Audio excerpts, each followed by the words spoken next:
Episode 171 संभव ने भी अनाहिता की साइड ली। अब तक आपने सुना कि नायरा राघव को फंसाने के इरादे से अनाहिता के पास जाती है, मगर अनाहिता राघव और वीरेन मिलकर उसकी बहुत बेइज्जती करते हैं, जिसके बाद वह वहां से उठकर जा रही होती है, तभी उसे कोई दिखाई देता है। अब आगे। एक पल के लिए नायरा को अपनी आंखों पर भरोसा नहीं हुआ कि उसने कैफेटेरिया के एंट्रेंस पर किस देखा। क्या वह संभव है? नायरा ने एक बार फिर से अपनी आंखें रब की। उसे ऐसा लगा जैसे उसने कुछ गलत देख लिया है, लेकिन आंखें खोलने पर भी सामने यह संभव ही दिखाई दिया जो डायरेक्ट उसी की इस तरफ आ रहा था, जिसे देखते ही नायरा एक्साइटेड हो गई। फाइनली संभव आ गया है जो इसकी साइड लेगा, इसलिए वह जल्दी से अपने आंसू पोंछते हुए संभव की तरफ बढ़ने लगी। वही कैफेटेरिया के एंट्रेंस से आगे बढ़ता हुआ संभव चारों तरफ नजरें घूमर राघव को ढूंढ रहा था। उसे पता था कि राघव प्लेन से अपने घर लौट रहा है और वह काफी देर से उसका इंतजार भी कर रहा था, लेकिन आखिर में राघव उसे नहीं मिला, जिससे संभव को चिंता होने लगी कि कहीं राघव किसी खतरे में ना हो। इसलिए उसने नेविगेशन की मदद से राघव की लोकेशन निकलवाई। तब जाकर उसे समझ में आया कि राघव बहुत वक्त से मुंबई यूनिवर्सिटी की कैफेटेरिया में है। संभव को पता था कि वीरेन भी इसी यूनिवर्सिटी में स्टूडेंट है, इसलिए संभव जल्दी से यहाँ पहुंचा।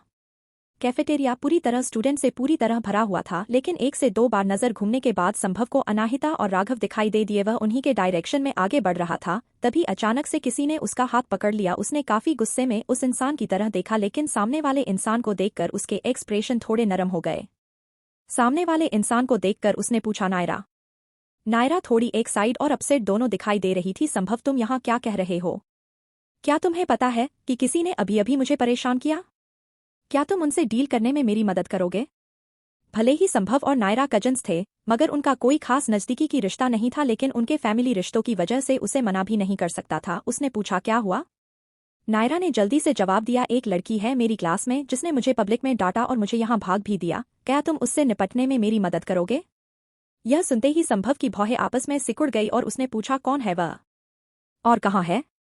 किसी में इतनी हिम्मत नहीं कि रायचंद परिवार के बच्चों को परेशान कर सके, उसके पास लेकर चलो मुझे।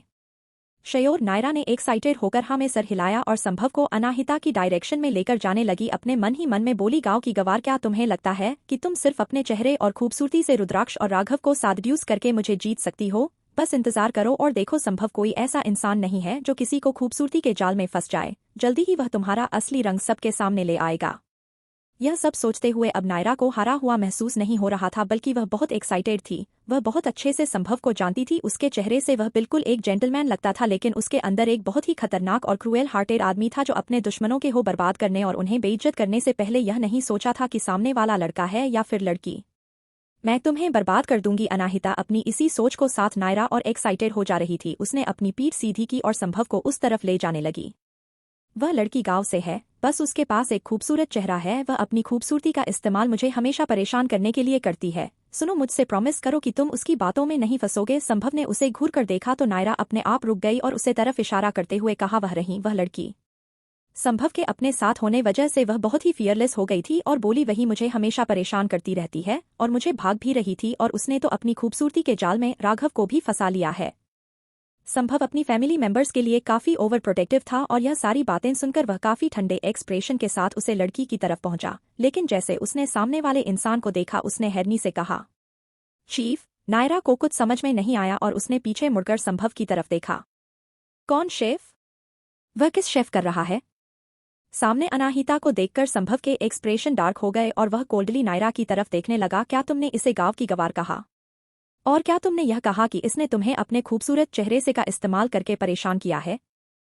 अपने कजन के एटीट्यूड को इस तरह बदलते हुए देखकर नायरा कंफ्यूज हो गई और अचानक से उसे इस बारे में थोड़ी बेड फीलिंग होने लगी, लेकिन फिर भी उसने हाँ में सर हिलाते हुए कहा, हाँ यह वही है।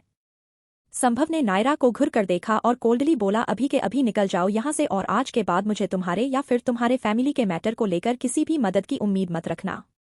नायरा शॉक हो गई और उसने जल्दी से संभव का हाथ पकड़ते हुए कहा, संभव तुम यह क्यों बोल रहे हो?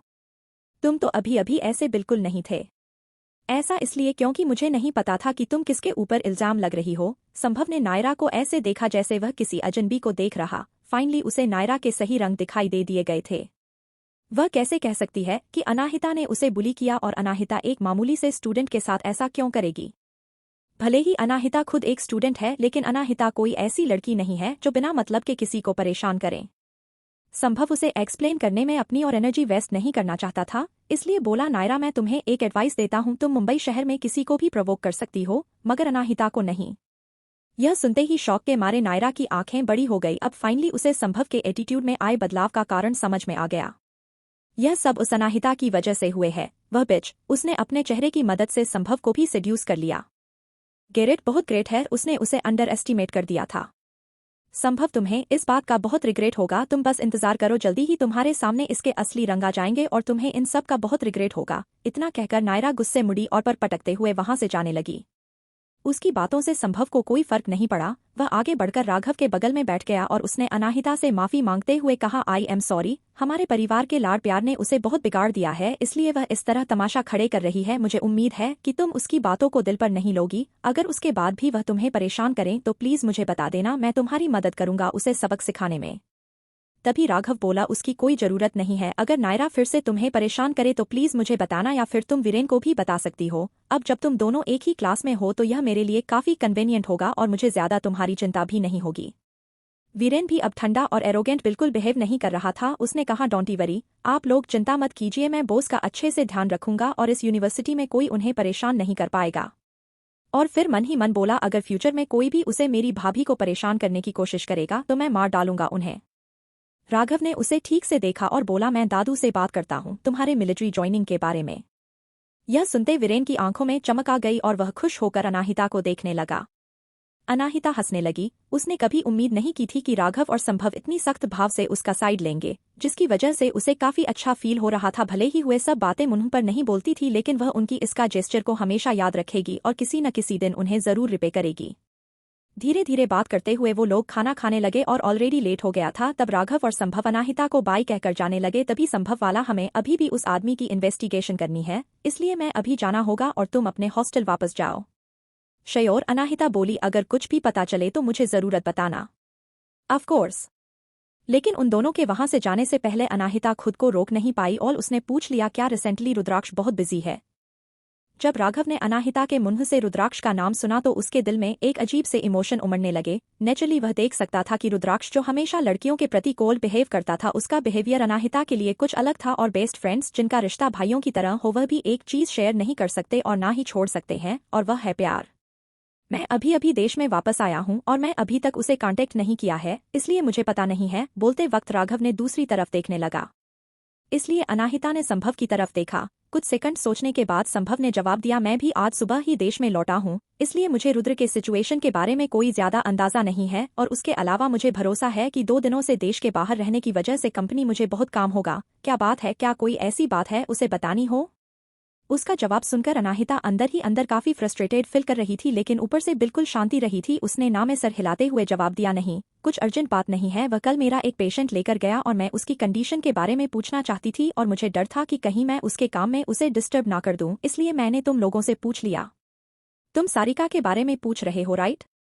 संभव बोला और फिर उसने कहा, रुद्र ने मुझे इस मामले के बारे में बताया था। तुम उसकी चिंता मत करो, मैं इंडिया का बेस्ट सर्जन सारिका के लिए बुला लिया है। मैं यहाँ आया उससे पहले ही मुझे उस डॉक्टर ने इन्फॉर्म किया था कि उसका बुखार उतर चुका है और उसकी हालत बिल्कुल स्टेबल है। अगर सब कुछ ठीक रहा तो कुछ ही हफ्तों में वह पूरी तरह से ठीक हो जाएगी। लेकिन डॉक्टर ने मुझे यह भी बताया कि उसके शरीर पर जो स्टिचेस की गई थी वह काफी अच्छी तरीके से की गई थी और उसकी तकनीक से भी। बट लेट मी गैस, क्या तुम ही वह इंसान थी जिसने उसके घाव को इतने अच्छे से स्टिच किया था?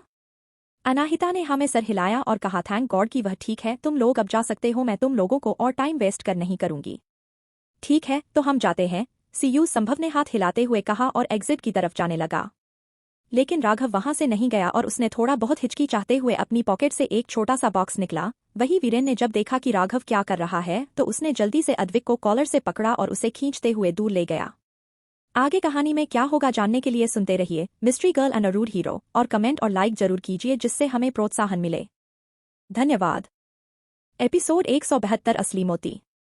अब तक आपने सुना कि नायरा संभव को देखकर खुश हो जाती है कि वह उसकी साइड लगा, लेकिन जब संभव भी अनाहिता का ही साइड लेता है तो वहां से गुस्से में चले जाती है। अब आगे। संभव के वहां से जाने के बाद राघव ने हिचकिचाते हुए अपना पॉकेट से एक बॉक्स निकला। क्या यह मेरे लिए है? कुछ देर हिचकिचाने के बाद अनाहिता ने सवाल पूछा। राघव ने हाँ में सर हिलाया और जवाब दिया, मैंने खुद बनाया है, मुझे उम्मीद है तुम्हें पसंद आएगा, बाय। राघव ने जल्दी से अनाहिता के हाथ में वह बॉक्स रखा और जल्दी से वहां से भाग गया, ऐसे जैसे उसे डर हो कि अनाहिता उसका गिफ्ट को रिजेक्ट कर देगी। राघव के वहां से जाने के बाद अनाहिता ने धीरे से वह बॉक्स ओपन किया और अंदर की चीज को देखकर वह हैरान हो गई। उसे बॉक्स के अंदर एक प्यारी सी चैन थी जो शायद प्लेटिनम की थी और उसके अंदर एक मोती लगा हुआ था। अनाहिता ने उसे मोती को रब किया, तब जाकर वह शॉक हो गई क्योंकि वह मोती पूरी तरह रो रहा था, यानी कि उसे समुद्र से निकालकर डायरेक्ट इस चेन में लगाया गया था। अनाहिता जब ईपा में थी तब उसने समुद्र के किनारे रहने वाले लोगों की कुछ पुरानी रिवाज के बारे में सुना था। वहां के लोग कहते थे कि जब कोई लड़का किसी लड़की से सच्चा प्यार करता हो तो वह खुद समुद्र में जाकर उसे लड़की के लिए मोती ढूंढता है और उसका एक पैडेट बनवाता है। अगर वह सारे खतरों से बचकर वह मोती लड़की के लिए ले आता है तो उसे लड़की को उसका प्यार एक्सेप्ट करना पड़ता है। उस एरिया में यह बात काफी फेमस थी और अनाहिता एडॉप्टिव मॉम डैड भी इस बारे में जानते थे। वहां पर जाने वाले अक्सर टूरिस्ट अपनी वाइफ या फिर गर्लफ्रेंड के लिए सोवेनिर के तौर पर दुकानों से इसी तरह का एक मोटी पेंडेंट बनवा कर लेते थे अपनी पार्टनर को अपना लव एक्सप्रेस करने के लिए। लेकिन अनाहिता ने कभी नहीं सुना था कि कोई सचमुच समुद्र में कूद कर किसी लड़की के लिए मोती लेकर आया हो। यह भी उसी तरह का एक नकली पेंडेंट ही होगा जो दुकान से खरीदा गया है। राघव ने सचमुच शार्क से भरे हुए समुद्र में जाकर मोती नहीं लाया होगा, है ना? अनाहिता यही सब बातें बोलकर अपने आप को समझ रही थी, लेकिन उसे पेंडेंट को देखने से पता चल रहा था कि वह किसी शॉप से खरीदा हुआ नेकलेस नहीं है, बल्कि वह असली समुद्र से निकला हुआ मोती है। अनाहिता ने कसकर उसे पेंडेंट को पकड़ लिया और उसके दिल में अजीब से भाव भरने लगे। वह जानती थी कि उसे एक अच्छा सा टाइम देखकर राघव को अपनी फीलिंग्स के बारे में अच्छे से बताना होगा और वह यह पेंडेंट नहीं रख सकती क्योंकि वह अपनी करंट सिचुएशन के हिसाब से राघव के साथ रिलेशनशिप में नहीं आ सकती और उसके लिए राघव एक दोस्त से ज्यादा कभी कुछ नहीं रहा। अनाहिता इसी बारे में सोच रही थी कि वह सभी बातें राघव को कैसे एक्सप्लेन करेगी। तभी अचानक उसका फोन बाजा। मैसेज की आवाज सुनते ही अनाहिता ने अपने पीठ सीधी की और अपने पॉकेट से बहुत ही तेजी से अपना फोन निकला। क्या यह रुद्राक्ष का मैसेज होगा? क्या इतने टाइम बाद फाइनली उसे उसके मैसेज का जवाब देने का वक्त मिल गया? इस वक्त अनाहिता को अपने दिल में गुस्सा और खुशी एक साथ फिल हो रही थी, लेकिन उसकी सोच के उलट यह मैसेज रुद्राक्ष की तरफ से नहीं बल्कि उनके क्लास ग्रुप चैट से था। सबको क्लास के लिए टाइम पर पहुंचना है, क्लास को स्किप करना की इसकी सख्त मनाही है। अनाहिता समझ गई कि लास्ट सेंटेंस उसके जैसे और वीरेन जैसे स्टूडेंट के लिए है। जब उसने देखा कि मैसेज रुद्राक्ष की तरफ नहीं है तो वह काफी डिसअपॉइंट और फ्रस्ट्रेटेड फील करने लगी। फिर उसने गहरी सांस छोड़ी और मोबाइल बंद करके अपने पॉकेट में रख लिया और अपने आप को ज्यादा ना सोचने के लिए समझे के वापस लेक्चर हॉल की तरफ जाने लगी। भले ही रात हो गई थी मगर शेखर की क्लासेस का कोई वक्त नहीं था। वह डे क्लासेस के साथ साथ नाइट क्लासेस भी लेता था। कुछ मिनट बाद अनाहिता अपने क्लास में पहुंची। रात के लाइट में उसकी खूबसूरती एक अलग ही लुक दे रही थी जो तकरीबन उसके हर एक क्लासमेट को मेमोरीज करने के लिए काफी थी और उसे देखकर सारे लड़कों ने अपनी सांस रोक ली थी। जैसे ही वह अंदर आई मुझे लगा कि कोई परी सीधा स्वर्ग आई हो। वह इस वक्त कितनी खूबसूरत देख रही है, एक स्टूडेंट ने धीमी आवाज में कहा। भले ही मैंने उससे आज 2-3 बार देखा है, लेकिन हर बार उसे देखकर मुझे लगता है कि उसकी खूबसूरती इस दुनिया से परे है। इस बात से इनकार नहीं कर सकती। मुझे समझ नहीं आ रहा कि इतनी खूबसूरती के साथ वह यहाँ क्या कर रही है। उसे तो अपनी खूबसूरत चेहरे के साथ फिल्म अकादमी होना चाहिए। तुमने ज्यादा ही सोच लिया है। आजकल फिल्म अकादमी में जाकर एक्टिंग सीखने की जरूरत नहीं है। कोई भी एंटरटेनमेंट इंडस्ट्री में जा सकता है, सिर्फ उसके चेहरे के बल पर भी वह स्टार बन सकती है। तो फिर मुझे इस अपॉर्चुनिटी का फायदा साथ फोटो खिंचवाकर उसका ऑटोग्राफ लेने के लिए करना चाहिए। सारी स्टूडेंट आपस में बात कर रहे थे और धीरे धीरे अनाहिता के सीट के आसपास इकट्ठा होता जा रहे थे। वही नताशा अपने क्लासमेट्स की अनाहिता की तारीफ करते हुए सुन रही थी और उसे गुस्सा आ रहा था। अनाहिता, यह लोग पक्का पागल हो गया है। वह लोग कैसे इस गांव की गवार लड़की को एंजल की तरह ट्रीट कर सकते हैं? उसके जैसी एलिगेंट लड़की को इग्नोर कर सके? क्या जोक है? क्या उन्हें यह एहसास भी नहीं है कि सिर्फ मुझसे दोस्ती बढ़ाने से उन्हें अपनी ड्रीम जॉब तक मिल सकती है, जहां और अनाहिता की एक फोटो तो एक फुटी कौड़ी के बराबर भी नहीं होगी। इस ख्यालों में खोए हुए नताशा अपना सर घुमाकर नायरा की सीट पर देखा जहां वह बैठती है और तब उसे एहसास हुआ कि वह आज एब्सेंट है। कैफेटेरिया से निकलने के बाद नताशा ने नायर को देखा नहीं था। क्या नायरा को यहाँ आने में काफी एम्बेरस फील हो रहा है और नायरा के न होने पर अनाहिता को कम्फ्रंट करना एक अच्छा डिसीजन नहीं है? ठीक उसी वक्त शेखर भी क्लास में एंटर हुआ और उसने देखा कि कई सारे स्टूडेंट अनाहिता के सीट के आसपास इकट्ठा है और उसका ऑटोग्राफ लेना चाहते हैं और उसके साथ फोटो खिंचवाना चाहते हैं, जिसकी वजह से पूरे क्लास में बहुत हंगामा हुआ हो था, जिसकी वजह से शेखर को तुरंत गुस्सा आ गया। शेखर सरा गए, एक स्टूडेंट ने कहा, और जो स्टूडेंट अब तक अनाहिता के सीट के आसपास इकट्ठा हो गए थे यह सुनते ही बिजली की स्पीड से अपनी सीट पर वापस चले गए। शेखर आकर सामने खड़ा हुआ और उसने घुरकर सभी स्टूडेंट्स को देखा। क्लास में पूरी तरह से पिन ड्रॉप साइलेंस छाया हुआ था।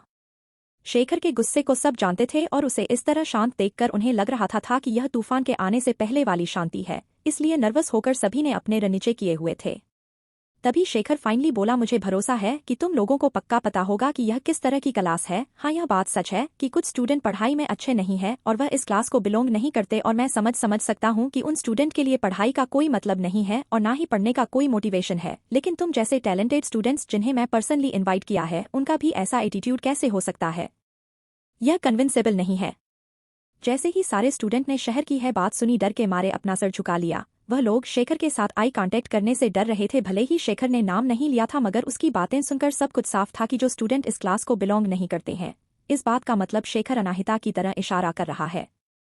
अनाहिता भी यह बात समझ गई और अपनी भौहें आपस में सिकुड़ते हुए उसने घुरकर शेखर की तरफ देखा। अनाहिता हमेशा ही भीड़ से अलग काम करती थी और इस बार भी वही हुआ। सबकी तरह उसने अपना सर नीचे नहीं किया था। शेखर ने भी यह बात पर नोटिस कर ली और उसे घूर कर देखा, लेकिन अनाहिता की कोल्ड नजरों को देखकर वह एक पल के लिए शॉक हो गया। अनाहिता की नजरें इतनी ज्यादा डार्क थी कि एक पल के लिए उसे भी अपनी रीढ़ की हड्डी तक ठंडक महसूस हुई। इस तरह का डार्क ऑरा उसे कुछ जाना पहचाना लग रहा था। उसने ऐसा ही कुछ से एक्सपीरियंस तब किया था जब मैक्सवेल यूनिवर्सिटी के उसके प्रोफेसर उसके ऊपर गुस्सा हो गए थे। अनाहिता की नजरें इतनी डरावनी थी कि एक पल के लिए शेखर क्या सोच रहा था वह यह भी भूल गया। शेखर सर, आपके जैसा हाईली एजुकेटेड इंसान इस तरह की सोच कैसे रख सकता है? वीरेन ने इस वक्त मुंह बनाते हुए कहा, और यह सुनकर शेखर गुस्सा आ गया। और वह, तुम ऐसा कैसे बोल सकते हो?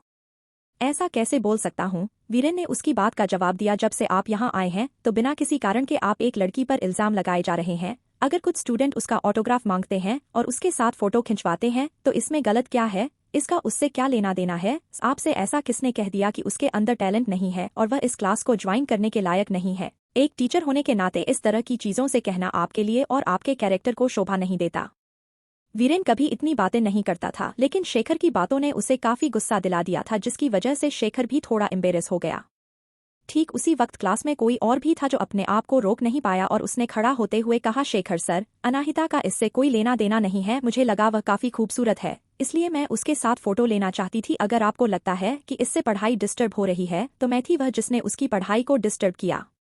जी शेखर सर, वह ठीक कह रही है। मैं भी अनाहिता के पास गई थी उसे बात करने के लिए। आपके आने से पहले कुछ वक्त बाकी था, इसलिए मैं उससे बात कर रही थी। मुझे नहीं लगता इसमें कुछ गलत है। एक के बाद एक कई स्टूडेंट्स खड़े हुए और उसने शेखर के फैसले के खिलाफ आवाज उठाई। सर, क्या आप कुछ ज्यादा ही सट्रिकट नहीं हो रहे हैं अनाहिता के खिलाफ? इसका तो उससे कोई लेना देना ही नहीं था। कई सारे लोग अनाहिता के लिए खड़े हो रहे थे। शेखर काफी हाईली एजुकेटेड था और उसे कई सारे प्रेस्टीजियस कॉलेज से इंटरव्यू के लिए ऑफर आए थे और उसने अपनी जिंदगी में इतनी बेइज्जती कभी नहीं सही थी। उसने अपने गुस्से को कंट्रोल करते हुए फाइनली कहा, इनफ, यह बात यहीं खत्म होती है। मुझे तुम लोगों से कुछ और इम्पोर्टेंट बारे में बात करनी है। होल्ड ऑन, आप होते कौन है डिसाइड करने वाले कि हम इस मामले पर बोलना बंद कर दे? एक स्टूडेंट ने बहुत ही सख्त आवाज में कहा और उसे वक्त आवाज की दिशा में देखने पर शेखर को एहसास हुआ कि इस बार अनाहिता खुद बोली। उसने अपनी भौहें आपस में सिकुड़ते हुए पूछा, और क्या चाहती हो तुम? माफी, अनाहिता ने गहराई से ऐसे करके आंखों में देखते हुए कहा। क्या कहा तुमने अभी अभी? माफी, मैं तुम्हारा टीचर हूँ। अनबिलीवेबल, आज तक ऐसा कभी हुआ है जो कोई टीचर अपने ही स्टूडेंट से माफी मांगे? आगे कहानी में क्या होगा जानने के लिए सुनते रहिए mystery girl and a rude hero, और कमेंट लाइक जरूर कीजिए जिससे हमें प्रोत्साहन मिले। धन्यवाद। एपिसोड 173, अनाहिता ने शेखर से माफी मंगवाई। अब तक आपने सुना कि राघव अनाहिता को एक गिफ्ट देता है जिसमें एक असली मोती का पेंडेंट होता है, जिसे देखकर अनाहिता उसकी फीलिंग्स के बारे में समझ जाती है, लेकिन उसे बाद में मना करने का सोचती है। अब आगे, एक टीचर होकर वह अनाहिता से माफी मांगे, यह बात लगभग इम्पॉसिबल थी। उसके ऐसे एक्सप्रेशन देखकर अनाहिता ने मजाक उड़ाते हुए कहा, ओ तो अगर आप एक टीचर हैं तो आपके पास हक है कि जब आपकी मर्जी हो तो बिना किसी कारण के किसी भी स्टूडेंट को आप डांट सकते हैं, उसे भला बुरा कह सकते हैं। आपका इसी तरह का एटीट्यूड आपकी इस माननीय प्रोफेशन को नीचे दिखता है। आपने अभी अभी जो किया वह बिल्कुल ठीक नहीं था, फिर भी आपको सॉरी कहना इतना मुश्किल लग रहा है। एग्जैक्टली आप यही कहना चाहते हैं ना कि जब आपका मर्जी होगी तब अपना गुस्सा आप स्टूडेंट पर निकलेंगे? क्या इसका मतलब यह है कि आपका क्यों गुस्सा होने पर आप हमें मार भी डालेंगे? अद्विक ने उठते हुए कहा। सारी बातें सुनकर शेखर का चेहरा काला पड़ गया। कोई भी उसकी साइड पर नहीं था। ठीक उसी वक्त नताशा खड़ी हुई और उसने अनाहिता की तरफ मुड़कर देखा और कहा, अनाहिता, क्या तुम्हें नहीं लगता कि तुम कुछ ज्यादा ही आगे बढ़ रही हो? क्या एक स्टूडेंट का अपने ही टीचर के साथ इस तरह बदतमीजी करना ठीक है? अनाहिता वापस बैठ गई और उसने चेयर पर लीन होते हुए नताशा को देखा और कहा, मैंने पहले कुछ भी गलत नहीं किया था, मैं बस एक सिंपल सा सॉरी सुनना चाहती थी। सो मिस नताशा राय, मैं ज्यादा कब किया और उसके अलावा इतनी सबका तुमसे कोई लेना देना नहीं है। यहाँ पर शेखर सर को भी बोलने का कोई हक नहीं है, इसलिए मुझे नहीं लगता कि तुम्हारा इस टाइम पर इस तरह बोलना ठीक होगा। मैं बस उनसे माफी मांगने के लिए कह रही हूँ, लेकिन जिस तरह से तुम सबको बोल रही हो जैसे मैं उन्हें घुटनों के बल बैठकर माफी की भीख मांगने के लिए कह रही हूँ। तभी अद्विक ने अपने हाथ स्ट्रेच करते हुए नताशा की तरफ इशारा करके कहा, और उसके अलावा तुम होती कौन हो उनके बिहाफ पर बोलने वाली? तुम तो मैं। शर्म के मारे नताशा का चेहरा लाल हो गया। नताशा, इसका तुमसे कोई लेना देना नहीं है, प्लीज बैठ जाओ। एम्बारासमेंट में नताशा ने अपने लिप्स बाइट की और बैठ गई। शेखर एक गहरी सांस ली और अनाहिता की तरफ देखकर कहा, अनाहिता, बिना जाने समझे तुम्हें डांटना मेरी गलती थी, आई एम सॉरी। एक्सेप्टेड। अब आप इंपॉर्टेंट चीजों के बारे में बात कर सकते हैं। शेखर का चेहरा बहुत ही डार्क हो गया था। किसी के द्वारा इतनी बेइज्जती उसके लिए बर्दाश्त के बाहर थी, लेकिन फिर भी उसने कुछ गहरी सांस लेने के बाद खुद को शांत कर लिया और कुछ सेकंड के बाद बोला, आज इस वक्त पर तुम लोगों को इकट्ठा करने का मकसद है, कल के यूनिवर्सिटी की ओपनिंग सेरेमनी का परफॉर्मेंस हर एक डिपार्टमेंट से 2 स्टूडेंट को परफॉर्म करना है, और हमारे लिए हम किसी भी डिपार्टमेंट के अंदर नहीं आते हैं, मगर फिर भी प्रिंसिपल सर चाहते हैं कि 2 परफॉर्मेंस हमारे तरफ से भी हो। कोई है जो इसमें पार्ट लेना चाहेगा? यह सुनते ही सारे स्टूडेंट ने एक साथ अपना सर नीचे झुका दिया। लगभग वह यहाँ से गायब होने की कोशिश कर रहे थे। इस क्लास में बैठे हुए ज्यादातर लड़के या फिर लड़कियां सिर्फ पढ़ाई में ही ध्यान रखते थे, और उनके लिए एक सिंपल सा सेल्फ इंट्रोडक्शन भी बहुत सारे लोगों के सामने बहुत बड़ी बात थी। इतने सारे लोगों के सामने कुछ परफॉर्म करना तो बहुत दूर की बात है। उनका ऐसा रिएक्शन देकर शेखर भी हैरान नहीं हुआ। उसने इन बेस्ट स्टूडेंट्स को किसी टैलेंट शो के लिए सिलेक्ट नहीं किया था, और उसने यह बात प्रिंसिपल से भी बोलने की कोशिश की थी, लेकिन प्रिंसिपल सर ने मुंबई यूनिवर्सिटी के एडमिशन और इज्जत का वास्ता देकर उसे मना लिया कि क्लास से कोई 2 जरूर परफॉर्म करना चाहिए, वह किसी तरह के कोई स्पीच या फिर पोयम ही क्यों ना हो। जब सारे स्टूडेंट शेखर से नजर बचा रहे थे तभी किसी ने अचानक हाथ खड़ा किया। नताशा, क्या तुम टैलेंट शो में परफॉर्म करने में इंटरेस्टेड हो? नताशा ने हमें सर हिलाया और कहा, हाँ सर, मुझे पियानो बजाने आता है, तो शायद मैं कल यह कर पाऊं। ग्रेट। एक और कोई अगर स्पीच या फिर भाषण भी देना चाहे तो वह भी ऐसा ले सकता है। पोयम या फिर स्पीच, भगवान जाने वह कौन बदकिस्मत इंसान हो गए जो पूरे कैंपस के सामने अपने आप को बेइज्जती करवाइए। ऐसा कोई नहीं करने वाला था। उनके ऐसे रिएक्शन देकर शेखर ने के लिए साथ छोड़ी और बोला, अब जब कोई भी टैलेंट शो में भाग नहीं लेना चाहता तो मैं एक लॉटरी निकालूंगा, नताशा के अलावा सब लोग आ जाए। इतना कहकर शेखर ने ही कुछ छोटे छोटे पेपर के टुकड़े लिए और उनमें से एक पर स्टार ड्राइंग कर दिया। जिस भी इंसान की पर्ची में यह स्टार निकलेगा उसे परफॉर्म करना होगा। किसी को कोई प्रॉब्लम है? सारे स्टूडेंट्स ने एक साथ ना में सर हिला दिया। उनके पेपर में स्टार निकालने चांस बहुत ही कम था, और जिसे भी वह स्टार मिलेगा उसकी खुद की किस्मत खराब होगी, इसलिए उन्हें कोई प्रॉब्लम नहीं थी। जल्दी ही सारे स्टूडेंट एक एक करके आगे आए और उन्होंने शेखर के हाथ से एक एक पेपर उठाना शुरू किया, मगर किसी के भी पेपर में कुछ नहीं निकला। जब अनाहिता की बारी आई तो शेखर में जानबूझकर एक छोटा सा पेपर आगे बढ़ा दिया। वही उसकी हरकत पर किसी का ध्यान नहीं गया और अनाहिता ने जो सबसे सामने वाला पेपर था उसे उठा लिया और उसे खोला, लेकिन उस पर भी कुछ नहीं लिखा हुआ था। वह पेपर पूरी तरह खाली था। अनाहिता ने सभी स्टूडेंट को वो पेपर दिखाया और अपनी सीट पर जाकर बैठ गई। शेखर हैरान हो गया। उसे अच्छे से याद था कि इस स्पेशल पेपर पर उसने स्टार बनाया था। क्या उससे गलती हो गई है? वह नहीं चाहता था कि उसकी अच्छे स्टूडेंट टैलेंट शो में अपना टाइम वेस्ट करें, इसलिए उसने जानबूझकर अनाहिता को पेपर देने की कोशिश की जिसे पढ़ाई में कोई इंटरेस्ट नहीं था, लेकिन बदकिस्मती से ब्लेंडर हो गया। वह काफी लकी है, शेखर ने सोचा। अनाहिता के बाद एक और लड़की सामने, ये जो बाकी लड़कियों की तरफ पतली दुबली नहीं थी बल्कि थोड़ी सी गोल मटोल थी। उसने अपने कांपते हाथों से पेपर उठाया और उसे पेपर को खोलते ही उसमें स्टार देखकर उसका चेहरा पीला पड़ गया। क्या वह उसे कैसे मिल सकता है? वह लड़की दूसरों से बात करने में भी हिचकिचाती थी और वह इतने सारे लोगों के सामने परफॉर्म कैसे कर पाएगी? वह तो एम्बारासमेंट में मर ही जाएगी। सर, क्या मेरी जगह कोई और परफॉर्म कर सकता है? मेरे में कोई टैलेंट नहीं है, उसने बहुत ही हिम्मत करके शेखर से कहा। अगर कोई करना चाहे तो, शेखर ने कोल्डली जवाब दिया। यह सुनते ही वह अपनी जगह पर जम गई। कौन करेगा ऐसा? यहाँ के सारे स्टूडेंट को परफॉर्म करने से डर लगता है, इसलिए उसके पास अपनी किस्मत को मानने के अलावा और कोई रास्ता नहीं था और वह लाल आंखों के साथ जाकर अपनी सीट पर बैठ गई। शेखर ने उस पर कोई संपत्ति नहीं दिखाई और कुछ पेपर पलटते हुए बोला, अब सब कुछ कल की पार्टी के लिए सेट हो चुका है और तुम दोनों अपने परफॉर्मेंस के बारे में पूरी तरह से कल दोपहर को आकर मुझे बता देना। वह बात मुझे कमेटी को बतानी है और उसके अलावा हम आज एक्सप्लेनेशन पढ़ने वाले हैं। अपनी पूरी अटेंशन के साथ तुम्हें नोट्स बना लो, क्योंकि मैं इसमें मैक्सवेल यूनिवर्सिटी के कुछ एग्जाम क्वेश्चन भी इंक्लूड करने वाला हूँ। सबके साथ अनाहिता ने भी अपनी बुक खोली जो बचपन से ही इस अलग अलग तरह की भाषा पढ़ती आई हो और जिससे यह भाषा बहुत अच्छे से पता हो उसके लिए यह टेक्स्ट बुक बच्चों के बुक के बराबर थी, जिससे अनाहिता का इंटरेस्ट तुरंत खत्म हो गया और वह अद्विक और वीरेन से बातें करने लगी। उन तीनों को इस तरह बातें करते हुए देखकर शेखर ने गुस्से में अपनी आंखें बंद कर ली और ना में सर हिलाया।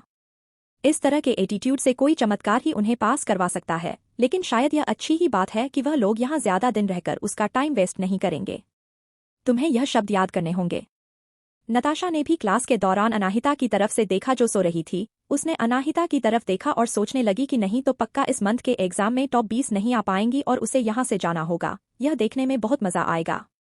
इतना सोचकर उसने फिर से अपना सर घुमाया और लेसन पर फोकस करने लगी। मुंबई यूनिवर्सिटी के बारे में एक बात अलग थी कि चाहे कोई फ्रेशर हो या फिर सीनियर ईयर का स्टूडेंट, सबको मॉर्निंग और evening self study sessions attend करने पड़ते थे। यह सेशंस काफी रिलैक्स होते थे और सारे स्टूडेंट्स अपनी मर्जी के हिसाब से रिवीजन कर सकते थे, लेकिन स्पेशल क्लास के लिए सेल्फ स्टडी सेशन में भी लेक्चर होते थे। शेखर पूरी शाम लेक्चर देता रहा, जिससे जैसे लगभग उसका गला सूखने लगा। Thanks god ring finally bell बजी, जिसकी वजह से उसने एक रात की सांस ली। उसने रियलाइज हो गया कि वह इस तरह अकेले हर एक चीज पूरी क्लास को नहीं पढ़ सकता, उसे दूसरे लेक्चरर्स की जरूरत भी होगी कुछ क्लासेस के लिए, ताकि वह एडवांस मैथमेटिक्स और वह कुछ बड़े सब्जेक्ट पर ध्यान दे पाए, क्योंकि एडवांस मैथमेटिक्स काफी मुश्किल होने वाला था। उसने में एक गिलास पानी पिया और अपनी बुक बंद करते हुए कहा, आज के लिए बस इतना ही। फिर से अपने नोटिस एक बार देख लो, अगर कुछ भी समझने में दिक्कत हो तो कोई भी मुझे किसी भी वक्त मैसेज कर सकता है, यह रहा मेरा नंबर। इतना कहकर शेखर ने बॉर्डर पर अपना नंबर लिख दिया और जैसे ही उसने अपना नंबर लिखकर पीछे मोड़ा, जो 3 स्टूडेंट सो रहे थे वह ऑलरेडी जा चुके थे। वही क्लास के बाहर वीरेन ने अद्विक को कुछ इशारा किया तो उसने अनाहिता को रुकते हुए कहा, बोस हम पार्टी करने के लिए बाहर जा रहे हैं, क्या आप हमारे साथ आओगी?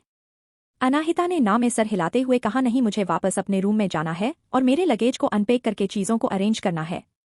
ठीक है फिर, अद्विक ने अपना फोन दिखाते हुए कहा, हम नंबर एक्सचेंज कर लेते हैं और कोई भी आपको परेशान करेगा तो आप हमारी मदद ले सकते हो। वीरेन ने भी हमें सर हिला दिया। अनाहिता ने पॉलिटली मुस्कुराकर कहा, डोंट वरी, कोई भी मुझे परेशान नहीं कर सकता, उसके अलावा तुम्हें अपना ध्यान रखना चाहिए, अगर कोई तुम्हें परेशान करे तो तुम मुझे कॉल कर सकते हो। इतना कहकर अनाहिता ने अपना फोन निकाला और अपना नंबर अद्विक को दे दिया और वापस से अपने हॉस्टल रूम की तरफ जाने लगी। वह पहले भी अपने रूम पर एक बार गई थी जो 2 लोगों का कमरा था और वह अभी तक अपने रूममेट से नहीं मिली थी। वह यहाँ कुछ दिन में उसके लिए रहने वाली थी, इसलिए उसकी कुछ यादें तो यहाँ बनी जाएंगे, इसलिए रूममेट के साथ दोस्ती करना बहुत जरूरी था। उसका हॉस्टल लेक्चर हॉल से काफी दूरी पर था। अनाहिता को कोई जल्दी नहीं थी, इसलिए वह रात का नजारा एंजॉय करते हुए कैंपस से होकर गुजर रही थी। तभी अचानक से एक लंबी पर आकृति ने उसका रास्ता रोक लिया है। अचानक से किसी के सामने आने से अनाहिता रुक गई और उसने आंखें उठाकर सामने देखा तो वहां पर उसे एक लड़का दिखाई दिया जिसके हाथ पर एक बैड था जिस पर स्टूडेंट काउंसिल लिखा हुआ था। कंफ्यूज अनाहिता ने पूछा, क्या मैं आपकी कोई मदद कर सकती हूँ? सामने वाले लड़के ने अपने आप को इंट्रोड्यूस करते हुए कहा, मेरा नाम कृष शर्मा है और मैं स्टूडेंट काउंसिल का प्रेसिडेंट हूँ। तुम अनाहिता मल्होत्रा हो, राइट? अनाहिता ने हमें सर हिलाया। आगे कहानी में क्या होगा जानने के लिए सुनते रहिए mystery girl and a rude hero, और कमेंट तो लाइक जरूर कीजिए जिससे हमें प्रोत्साहन मिले। धन्यवाद। एपिसोड 174, कृष की वार्निंग। अब तक आपने पढ़ा कि अनाहिता शेखर को उससे माफी मांगने के लिए मजबूर कर देती है और उसके बाद वह अपने हॉस्टल वापस जा रही होती है, तभी कृष उसके सामने आ जाता है। अब आगे। कृष का सवाल सुनकर अनीता ने हमें सर हिलाया और उसे लगा कि शायद कृष उसे स्टूडेंट काउंसिल ज्वाइन करने के लिए इनवाइट करना चाहता है, इसलिए कृष कुछ बोलता है। उससे पहले ही अनाहिता ने उसे मना करते हुए कहा, सॉरी, मगर मेरा स्टूडेंट काउंसिल ज्वाइन करने का कोई प्लान नहीं है, मेरा ऐसा कोई इंटेंशन नहीं था। कृष ने उसे रोका और आगे बोला, मैं यहाँ तुम्हें किसी चीज के लिए वार्न करने आया हूँ। क्या तुम्हारे क्लास में नायरा रायचंद नाम की कोई लड़की है? अनाहिता ने हमें सर हिलाया और बोली, हाँ है, क्यों? कृष एक्सप्लेन किया, जब मैं कैफेटेरिया से अभी निकला तो मैं फोन पर नायर को किसी से बात करते हुए सुना और वह किसी से फोन पर कह रही थी कि वह तुम्हें एक सबक सिखाएं। उसके बाद मैं तुम्हारे क्लास में भी गया, लेकिन तुम्हारे क्लासमेट्स ने मुझे बताया कि तुम वहां से जा चुकी हो। मुझे लगा कि तुम अपने हॉस्टल वापस जा रही होगी, इसलिए मैं यहाँ तुमसे मिलने आया। यह सुनकर अनाहिता ने अपनी भौहें आपस में सिकुड़ते हुए कहा, वह मुझे सबक सिखाना चाहती है। कृष ने हाँ मैं सर हिलाया और यह से याद दिलाया, इसलिए तुम्हें अकेले रात को बाहर नहीं निकलना चाहिए। रात के वक्त यहाँ पर काफी सुनसान हो जाता है, इसलिए तुम्हें आसपास ज्यादा सावधान रहने की जरूरत है। और उसके अलावा मैंने फोन पर उसे यह भी कहते हुए सुना था कि वह लोग तुम पर हमला करते वक्त तुम्हारा चेहरा बिगाड़ दे, इसलिए तुम्हें सावधान रहना होगा, ऑलराइट? अनाहिता ने उसे थैंक यू बोलते हुए कहा, मुझे अलर्ट करने के लिए थैंक यू। अब मुझे सिचुएशन के बारे में पूरी तरह से अंदाज हो गया। ग्रेट, तुमने हॉस्टल जाने के लिए ऐसा रास्ता क्यों चुना? यूजुअली यह हमेशा खाली होता है। छोड़ो कोई बात नहीं, जब बॉयज हॉस्टल तुम्हारे हॉस्टल से थोड़ी ही दूरी पर है तो मैं तुम्हें वापस जाते वक्त छोड़ देता हूँ, क्रिश बोला और मुड़कर उसके सामने उसे गार्ड करते हुए चलने लगा। अब जब नायरा और नताशा ने उसकी अथॉरिटी को इग्नोर कर दिया है तो वह उन्हें अपना दोस्त नहीं मानेगा। अगर वह उन्हें रूल्स तोड़ते हुए पकड़ेगा तो डेफिनेटली कॉलेज के हायर लेवल पर रिपोर्ट करेगा।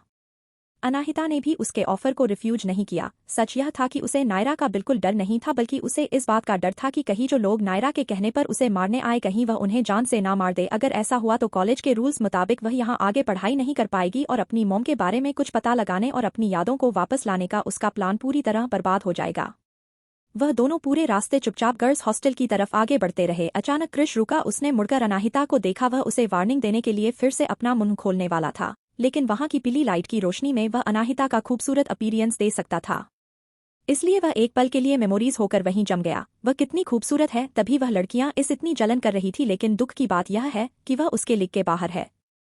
थैंक यू, अनाहिता ने कहा। तब जाकर क्रिश अपने होश में आया और एम्बेरस होकर उसने ऑकवर्ड स्माइल के साथ कहा, ठीक है फिर तो मैं जाता हूँ, अपना ध्यान रखना और कुछ भी होता है तो बिल्कुल हिचकिचाना मत और डायरेक्ट मेरे पास आ जाना। बॉयज हॉस्टल में पहला रूम ही मेरा है और मैं तुमसे काफी नजदीक में रहता हूँ। मैं हॉस्टल में इन्फॉर्म कर दूंगा, इसलिए चिंता मत करना, ठीक है? मैं समझ गई, थैंक्स सर।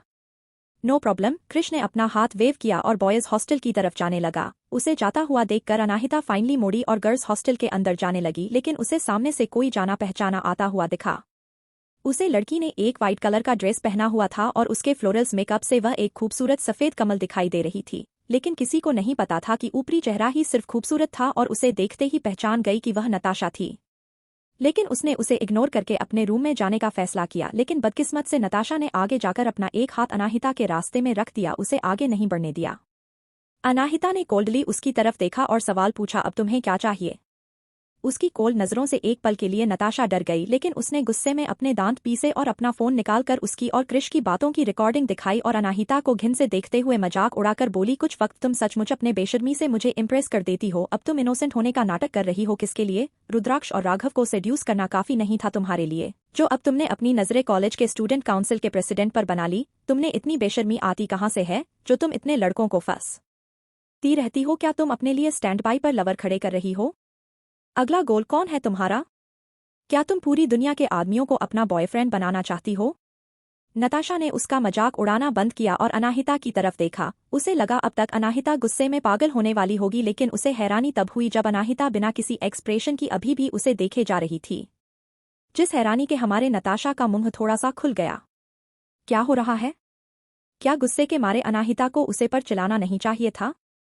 वही बिना किसी एक्सप्रेशन के अनाहिता ने कोल्डली पूछा, हो गया तुम्हारा? अगर हो गया तो मुझे जाने दो। इस वक्त अनाहिता का इस पागल लड़की से उलझने का कोई मूड नहीं था। उसने नताशा का हाथ हटाया और तेज कदमों से बिल्डिंग के अंदर जाने लगी। फ्रस्ट्रेटेड नताशा ने उसके पीछे से चिल्लाते हुए कहा, अनाहिता तुम रुको और देखो, मैं तुम्हारा खूबसूरत चेहरे के पीछे हुए छिपा हुआ बदसूरत कैरेक्टर सबके सामने ले आऊंगी। उसकी चिल्लाने से भी अनाहिता को कोई फर्क नहीं पड़ा और उसने धीरे से अपने कान खुजलाए और चुपचाप अपने रूम की तरफ आगे बढ़ने लगी। वही नताशा उसके बिल्कुल रिस्पांस ना देने पर गुस्से में वही खड़ी होकर पैर पटके जा रही थी। उसके इतने बुरी बातों ने अनाहिता को क्यों प्रोवोक नहीं किया? वह उसे एक्सपोज करने के लिए अब क्या करेगी? वही अनाहिता अपने रूम में पहुंची, जिसे रूम नंबर 201 था। जैसे ही अनाहिता ने दरवाजा खुला, उसे अंदर से किसी की रोने और सिसकने की आवाज आई, जो जिसे सुनकर लग रहा था जैसे कोई अपने रोने की आवाज दबाना चाहता हो। एक पल के लिए अनाहिता को लगा कि वह गलत रूम में आ गई है, इसलिए उसने एक कदम पीछे लेकर कंफर्म किया तो यह सच में रूम नंबर 201 ही था, जो उसी का रूम था। तब जाकर अनाहिता ने रूम का दरवाजा पूरा खोला और अंदर आई। वह धीरे धीरे अंदर आई तो उसने देखा कि एक गोल मटोल से लड़की बेड के बगल में बैठकर रो रही है और उसने अपने दोनों हाथों से अपने आप को ढका हुआ है। चिंता में अनाहिता ने आराम से पूछा, क्या तुम ठीक हो? अनाहिता की आवाज सुनते ही उसे लड़की ने तुरंत ही सिसकियां लेना बंद कर दिया और इम्पेरिस होकर अपने आंसू पूछते हुए ना में सर हिलाते हुए बोली, मैं ठीक हूँ। क्या तुम्हें बाथरूम उज करना है? अगर नहीं तो मुझे शॉवर लेने जाने दो। अनाहिता ने एक प्यारी सी मुस्कुराहट के साथ जवाब दिया, तुम जाओ, मुझे पहले अपना सामान अरेंज करना है। ठीक है फिर तो मैं शावर ले लेती हूँ। उस लड़की ने जल्दी से अपना नाइट सूट लिया और बाथरूम में भाग गई। अनाहिता ने उसे लड़की को नर्वस होकर अंदर भागते हुए देखा और जब बाथरूम का दरवाजा बंद हुआ तो दूसरी तरफ देखने लगी। अनाहिता को वह लड़की याद थी। यह वही लड़की थी जिसे क्लासरूम में वह स्टार वाला पेपर मिला था, जिसे स्टेज पर परफॉर्म करना था। अनाहिता डायरेक्ट अपने बेड के पास गई, जहां बगल में एक स्टडी डेस्क रखा हुआ था। अनाहिता ने जब पूरे रूम में नजर घुमाई तब जाकर उसे रिलायंस हुआ कि पूरा रूम बिल्कुल साफ है। जब वह अपने कपड़े बदलने के लिए कुछ वक्त पहले आई थी तो वह पूरा रूम काफी गंदा था। इसमें कोई शक नहीं था कि उसकी रूममेट ने ही सब कुछ पूरी तरह से साफ किया है। उसने अपना बैग खोला और अपना एक एक सामान बाहर निकालकर उसने सेट कर दिया और फिर बाथरूम के दरवाजे पर उस लड़की का इंतजार करने लगी। उस लड़की ने उसके लिए भी रूम क्लीन कर दिया था, इसलिए उसे उसकी किंडनेस का बदला तो चुकाना ही होगा। कुछ मिनट बाद फाइनली दरवाजा खुला। जैसे ही उस लड़की ने दरवाजा खोला, अपने सामने अनाहिता को देखकर वह हैरान हो गई और सोशल एंजाइटी होने की वजह से एम्बारासमेंट में उसका चेहरा तुरंत लाल होगा। तुम अनाहिता ने उसे कांपते हुए देखा कि वह लड़की थोड़ी नर्वस है और बोलने में तकलीफ हो रही है। वह मैं तुम्हारा इंतजार कर रही थी। क्या तुम इसलिए रो रही क्योंकि तुम्हें स्टेज पर परफॉर्म करने के लिए यह कहा गया है? उस लड़की ने धीरे से हाँ मैं सर हिला दिया, जिसकी वजह से उसकी आंखों से फिर से आंसू बहने लगे और उसने अपने हाथों से जल्दी से अपने चेहरे को कवर कर लिया और माफी मांगते हुए ऑकवर्डली बोली, आई एम सॉरी। इसमें सॉरी वाली कोई बात नहीं है, अनाहिता ने अपनी आवाज सॉफ्ट करते हुए कहा। क्या तुम्हारे अंदर किसी तरह कोई टैलेंट है? अगर तुम्हें डांस करने में या गाना गाने में डर लगता है तो तुम इंस्ट्रूमेंट प्ले कर सकती हो। उस लड़की ने ना में सर हिला दिला। मुझे नहीं पता कि कोई इंस्ट्रूमेंट कैसे प्ले करते हैं। मैं सिर्फ ड्रॉ कर सकती हूँ और कैलीग्राफिक्स लिख सकती हूँ। ड्राइंग एंड कैलीग्राफी, अनाहिता ने रिपीट किया और अचानक से उसकी आंखों में चमक आ गई और उसने बोला, तो कैसा रहेगा अगर स्टेज पर तुम अपनी ड्राइंग दिखाओ? मैं नहीं कर सकती। जैसे ही मुझे एहसास होता है कि काफी सारे लोग मेरे तरफ देख रहे हैं तो मेरा माइंड ब्लैक हो जाता है, उस लड़की ने एडमिट किया। ओह ऐसी बात है, अनाहिता ने अपने कंधे उचकाते हुए कहा। मैं तुम्हारे बिहाफ पर परफॉर्म कर सकती हूँ। यह सुनते ही वह लड़की हैरानी से अनाहिता की तरफ देखने लगी और कुछ सेकंड के लिए उसे समझ नहीं आया कि वह क्या बोले और फिर उसी हैरानी में उसने कंफर्म करने के लिए एक बार फिर पूछा, क्या तुम करोगी? अनाहिता ने इसकी तरफ देखा और हाँ में सर हिलाते हुए कहा, मैं तुमसे झूठ क्यों बोलूंगी, लेकिन अगर तुम्हें अच्छा लगे तो हम एक साथ परफॉर्म कर सकते हैं। एक साथ? उस लड़की ने अनाहिता के प्रपोजल के बारे में सीरियसली सोच और कहा, नहीं नहीं, यह बेस्ट रहेगा कि अगर मैं कुछ ना करूं, मैं सिर्फ तुम्हारा परफॉर्मेंस खराब कर दूंगी। एक सेकंड के लिए मेरी बात सुनो। अनाहिता ने उसे कन्विंस करना जारी रखा। थोड़ी देर तक अच्छे से समझने और कन्विंस करने के बाद उसे लड़की ने हाँ में सर हिलाते हुए कहा, ओके हम एक साथ करते हैं और तुम्हारी इस मदद के बदले फ्यूचर में मैं हमेशा हमारा रूम अकेली क्लीन कर दूंगी, उसमें मैं बहुत अच्छी हूँ, उस लड़की ने बच्चों की तरह प्राउड होते हुए कहा। इस बात पर अनाहिता ने हंसते हुए कहा, मैं देख सकती हूँ, तुम इस हफ्ते की सफाई की जिम्मेदारी ले लो, उसके बाद हम बारी बारी से करेंगे। ऑल राइट, उस लड़की की आंखों में चमक आ गई और उसने कहा, मुझे हमेशा लगता था कि तुम्हारे जैसी खूबसूरत लड़की से बात करना काफी मुश्किल होगा, लेकिन। इतना कहते कहते वह बीच में रुक गई। आगे कहानी में क्या होगा जानने के लिए सुनते रहिए mystery girl and a rude hero और कमेंट वाला जरूर कीजिए जिससे हमें प्रोत्साहन मिले। धन्यवाद। एपिसोड 175, मुश्किल में अद्विक और वीरेन। अब तक आपने पढ़ा कि क्रिश अनाहिता को नायरा फोन पर क्या बात कर रही थी इस बारे में बताता है और फिर अनाहिता जब अपने हॉस्टल रूम में आती है तो अपने नए रूममेट से मिलती है। अब आगे। लेकिन कहते कहते हैं वह लड़की रुकी। लेकिन क्या? चेहरे की खूबसूरती सब कुछ नहीं होती। खूबसूरत लड़कियां अभी सब की तरह ही खाती है, पीती है और बाकी सारे काम करती हैं, और उसके अलावा तुम भी बहुत एड्रेबल हो। पहली बार था जब किसी ने उसे कम्प्लीमेंट दिया था, इसलिए उसे लड़कियों का चेहरा लाल हो गया जो बिल्कुल एक पके हुए सेब की तरह लग रहा था, जिसकी वजह से अनाहिता को वह और ओडेरेबल लगी और वह बोली, ऑल राइट, अभी तक हमने एक दूसरे से इंट्रोडक्शन नहीं करवाया है, तुम्हारा नाम क्या है? त्रिशा आहूजा। तुम्हारा नाम भी काफी क्यूट है, क्या मैं तुम्हें त्रिश बोल सकती हूँ? त्रिश ने शर्मा कर हाँ में सर हिला दिया। तो फिर सब कुछ सेटल हो गया, बस शेखर सर को इन्फॉर्म कर देना कि हम एक साथ परफॉर्म करने वाले हैं। समझ गई। अब मैं शावर लेने जा रही हूँ और तब तक तुम अपने आंसू पूछ लो। जब क्यूट लड़कियां रोती है तो मुझे बिल्कुल अच्छा नहीं लगता। मैं नहीं रोयूंगी, प्रॉमिस, त्रिशा बोली। तब जाकर अनाहिता रिलैक्स हुई और बाथरूम में चली गई। जब अनाहिता बाथरूम से बाहर आई तो अचानक से लाइट चली गई। यह इस हॉस्टल का नियम था कि रात को 10 बजे अपने आप सारी लाइट्स ऑफ कर दी जाती थी। बाहर कमरे में अंधेरा था। अनाहिता धीरे धीरे आगे बढ़ाने वाली थी, तभी त्रिशा ने अपने मोबाइल फोन का लाइट ऑन कर दिया ताकि अनाहिता आराम से अपने बेड तक पहुंच जाए। थैंक यू, मुस्कुरा कर कहा। अनाहिता बोली, धीरे से अपने बेड पर लेट गई और उसे अपना फोन ओपन करके देखा, लेकिन कोई भी इनकमिंग कॉल्स या मैसेज नहीं रहे, सिर्फ 2 एडवर्टाइजमेंट मैसेज थे जिसे उसने डिलीट कर दिया। अनाहिता को अजीब सी बेचैनी हो रही थी। पूरे कमरे में पिन ड्रॉप साइलेंस छाया हुआ था और अनाहिता गहरी सोच में थी। उसे वह सारे पल याद आ रहे थे जब वह और रुद्राक्ष साथ थे, पहली बार उसका रुद्राक्ष से मिलना, पहली बार उन दोनों का एक साथ पराठे बनाना। उसे सब कुछ याद आ रहा था जिसे वह सो नहीं पा रही थी। अनाहिता जल्दी से बेड से उठी और अपने बेड से वह संकेत कैंडल्स निकाल दी जो उसके डैड ने उसे भिजवाई थी। वह कैंडल्स काफी इफेक्टिव थी। वह कैंडल्स की जलाते ही अनाहिता को कुछ देर में अपनी पलकें भारी होती हुई महसूस होने लगी। वह स्पेशली अनाहिता के लिए डिजाइन की गई थी, इसलिए उसका असर त्रिशा पर बिल्कुल नहीं हो रहा था। अनाहिता सोनी ही वाली थी, तभी उसका फोन बजा। फोन की आवाज सुनते ही अनाहिता ने तुरंत अपनी आंखें खोल ली और अपना फोन देखा तो कॉलर आईडी पर आद्विक का नाम दिखाई दे रहा था। वह उसे क्यों कॉल कर रहा है? अनाहिता को डर था कि फोन की आवाज से त्रिशा उड़ जाएगी, इसलिए उसने कॉल पिक करके बाथरूम में जाकर बात की। अद्विक, तुम क्यों? बॉस बचाइए मुझे। दूसरी तरफ से अद्विक की पैनिक आवाज सुनाई दी। उसकी आवाज की पीछे से लड़ाई झगड़े की भी आवाज सुनाई दे रही थी, जिससे अनाहिता के एक्सप्रेशन सख्त हो गए और उसने पूछा, कहाँ हो तुम? कॉलेज के पीछे जो फूड स्टैंड है वहां पर। मैं अभी पहुंचती हूँ। अनाहिता ने कॉल कट किया और डायरेक्ट दरवाजे से बाहर निकल लगी, लेकिन तभी उसे थोड़ी बहुत आवाज सुनाई थी। शायद आवाज से त्रिशा उठ गई थी। उसने अनाहिता की तरफ देखते हो पूछा, अनाहिता तुम रात के इस वक्त कहाँ जा रही हो? मैं कॉलेज के पीछे जो फूड स्टैंड है वहां जा रही हूँ। मेरे दोस्त मुसीबत में है। हमारी हॉस्टल का मेन गेट अब तक लॉक हो गया होगा। मैं तुम्हारे साथ दीजिए चलती हूँ। जो वार्डन है वह मेरे रिलेटिव है, तो मैं उनसे रिक्वेस्ट करके तुम्हारे लिए गेट खुलवा दूंगी। थैंक यू और परेशानी के लिए सॉरी। कोई बात नहीं, मुझे खुशी होगी तुम्हारी हेल्प करके। इतना कहकर त्रिशा भी अपनी बेड से खड़ी हो गई। त्रिशा की मदद से रात के इस वक्त भी जब हॉस्टल से बाहर निकलना मना था, अनाहिता आराम से हॉस्टल से बाहर निकल गई। त्रिशा भी उसके पीछे पीछे आना चाहती थी, इसलिए उसने डर के मारे उसे मना करते हुए कहा, कोई बड़ी बात नहीं है त्रिश, जाओ जाकर सो जाओ, और हाँ, अगर कल सुबह में वापस न आऊं तो कॉलेज में मेरे बदले में छुट्टी ले लेना। त्रिशा को भी डर था कि उसकी वजह से शायद अनाहिता को ही चोट पहुंच सकती है, इसलिए उसने भी जाने के लिए ज्यादा जिद नहीं की और बोली, ऑल राइट, सेफली वापस आ जाना। वहीं दूसरी तरफ यूनिवर्सिटी के पीछे फूड स्टैंड पर कुछ मास्क आदमियों का ग्रुप 2 लड़कों का पीछा कर रहा था। वहां पर पूरी तरह से अफरा तफरा मची हुई थी और हर तरफ कोल्ड ड्रिंक की टूटी हुई बोतल और खाना बिखरा हुआ था और उसे फूड स्टॉल का ओनर एक कोने में छुपा हुआ था। वह पुलिस को कॉल करने ही वाला था, लेकिन एक मास्क मैन ने उसका फोन छीन लिया और जमीन पर फेंक कर तोड़ते हुए बोला, तुम्हारा जो भी नुकसान होगा उसकी भरपाई हम कर देंगे, लेकिन अगर तुमने पुलिस को कॉल करने की कोशिश की। इतना कहकर उस आदमी ने अपनी बात अधूरी छोड़ दी, लेकिन वह गरीब स्टॉल ओनर अपने आप उसकी बात समझ गया और उस आदमी की ट्रिक काम भी कर भी गई और उसे स्टोर ओनर ने डर से कांपती हुए आवाज में कहा, पुलिस को कॉल नहीं करूंगा।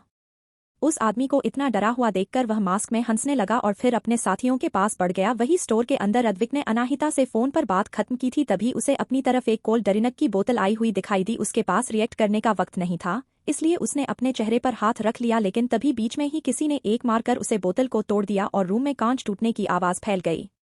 अद्विक, तुम कर क्या रहे हो? वीरेन ने उसकी तरफ घूर कर देखा। एक बेवकूफ ही इस तरह की सीरियस फाइट के बीच में अपना फोन उठ कर रहा है।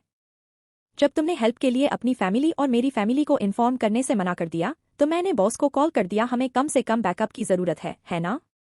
उसकी यह बात सुनकर वीरेन उसे और बुरी तरह घूरने लगा और दांत पिसते हुए बोला, हेल्प? क्या तुम्हें सचमुच लगता है कि बॉस यहाँ आकर कुछ ठीक कर पाएंगी? बेवकूफ कहीं के, कोई फर्क नहीं पड़ता कि वह पढ़ाई में और कंप्यूटर गेम में कितनी अच्छी है। अगर वह एक लड़की है, तुम बस भगवान से मनाओ कि वह यहाँ आए ना, और ना मैं तुम्हारे दांत तोड़ दूंगा। वीरेन को लग रहा था कि अनाहिता के वहां आने के बाद वह लोग कमजोर हो जाएंगे। उसके अलावा उन्हें आधे से ज्यादा लोगों को हरा दिया था, सिर्फ कुछ ही बचे थे जिसे वह हैंडल कर सकते थे। वीरेन अपने परिवार को कॉल नहीं करना चाहता था, क्योंकि वह नहीं चाहता था कि कोई उसे कमजोर समझे और फिर से इसी का बहाना देखकर उसे मिलिट्री में जाने से मना कर दिया जाए और पढ़ाई के लिए फोर्स किया जाए। वही उसकी बातों ने अद्विक को भी हिला दिया और उसे रियलाइज हुआ कि एक गैंग फाइट के बीच में उसने एक लड़की को बुलाकर कितनी बड़ी गलती की है। वह अनाहिता को फिर कॉल करने ही वाला था ताकि वह यहाँ ना आए, लेकिन उससे पहले ही बहुत सारे लोग और स्टोर के अंदर आ गए।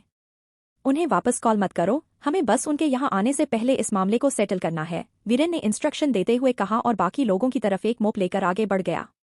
अद्विक ने भी वही पढ़ा हुआ एक फराइनक पेन उठा लिया और उन लोगों की तरफ आगे बढ़ने लगा। वह 2 थे और सामने वाले 6 थे, इसलिए काफी बड़ी फाइट हो रही थी और आखिर में 15 मिनट बाद उन दोनों ने अपने सारे दुश्मनों को हरा दिया, शिवाय एक के।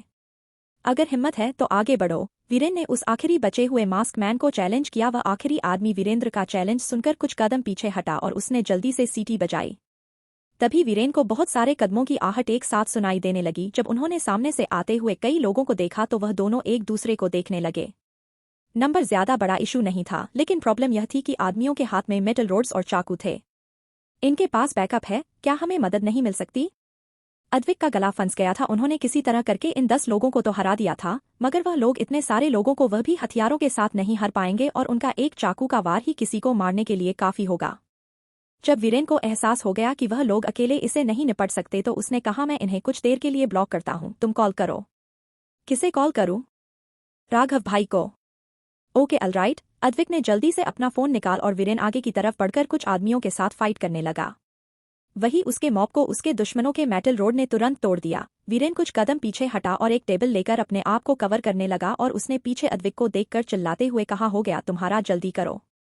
प्रेशर की वजह से अद्विक का हाथ कांप रहा था और उसे फोन नंबर ही नहीं मिल रहा था। जैसे ही उसे राघव का कॉल नंबर मिला, एक मेटल रोड उसकी तरफ उड़ते हुए आई जो डायरेक्ट उसके हाथ पर लगी। एक तेज आवाज हुई और जब अद्विक ने नीचे देखा तो डर के मारे उसके पसीने छूटने लगे क्योंकि उसका फोन कई टुकड़ों में बट चुका था। मेरा फोन, उसने वीरेन की तरह हेल्पलेसली देखा और बोला, अब हम क्या करेंगे? तुम्हारा फोन बाहर गिर गया है और मेरा टूट गया। और क्या कर सकते हैं? जब तक जान है तब तक लड़ो, वीरेन ने कोल्डली कहा। अब जब उनके पास हेल्प लेने का कोई और तरीका नहीं है तो उन्हें अपने ऊपर ही निर्भर रहना होगा। अद्विक ने भी अपनी किस्मत को मान लिया और फिर से एक फ्लाइंग पान उठाकर अपने दोस्त की लड़ाई में मदद करने लगा, लेकिन वह किसी को मार पता उससे पहले ही उसके एक दुश्मन ने उसकी पैन मारकर दूर फेंकवा दिया। अब मामला और बिगड़ चुका था। किसी दूसरे आदमी का मेटल रोड उसके सर के पिछले हिस्से पर आकर लगा और बहुत दर्द के मारे चिखा और अचानक उसकी आंखों के सामने अंधेरा छा गया और बेहोश हो गया। अद्विक! वीरेन चिल्लाया और जल्दी से अपने दोस्त के पास दौड़ा। हे अद्विक, क्या तुम ठीक हो? उठो, वीरेन बार बार चिल्ला रहा था लेकिन अद्विक की तरफ से कोई जवाब नहीं आया। कमीनों कहीं के! वीरेन उन आदमियों की तरफ गुस्से में घूरने लगा। उसने कोलीड उन सब की तरफ देखा और पूछा, किसने भेजा है तुम्हें यहाँ? क्या तुम जानते हो हम लोग कौन है? वीरेन के परिवार आइडेंटिटी तो दूर की बात है, अकेले अद्विक के परिवार का बैकग्राउंड ही इन सब को डराने के लिए काफी था। After all Advik home minister का बेटा था। दुश्मन ने कोल्डली हंसते हुए कहा, हम वही कर रहे हैं जिसके लिए हमें पैसे मिले हैं। हमें फर्क नहीं पड़ता तुम कौन हो, तुम रॉयल फैमिली के ही बेटे क्यों ना हो, हम फिर भी तुम्हें आज मारेंगे। इसे मारो। उन्हें कमांड मिलते ही एक साथ कई सारे आदमी उनकी तरफ दौड़ने लगे। लेकिन ठीक उसी वक्त एक लड़की की प्यारी मगर कोल्ड आवाज पीछे से सुनाई दी, रुको। आगे कहानी में क्या होगा जानने के लिए सुनते रहिए mystery girl and a rude hero, और कमेंट तो लाइक जरूर कीजिए जिससे हमें प्रोत्साहन मिले। धन्यवाद। एपिसोड 176। यह लड़की बहुत डरावनी है। अब तक आपने पढ़ा कि वीरेन और अद्विक फाइट में फंस गए होते हैं और अद्विक को कुछ समझ न आने पर वह मदद के लिए अनाहिता का कॉल कर देता है और अनाहिता भी उनकी मदद के लिए वहां पहुंचती है। अब आगे? वीरेन ने आवाज दिशा में कर घूमकर देखा तो वहां पर अनाहिता को देखकर हैरान हो गया। वह यहाँ क्या कर रही है? उन्हें यहाँ नहीं होना चाहिए था। वहीं उन आदमियों का ग्रुप भी पीछे मुड़कर अनाहिता को देखने लगा। जो कस्टमर पहले ही यहाँ डिनर के लिए आए थे वह इस लड़ाई की वजह से डर कर भाग गए थे, इसलिए उन आदमियों की हैरानी हुई कि किस में इतनी हिम्मत आ गई जो यहाँ आ गया।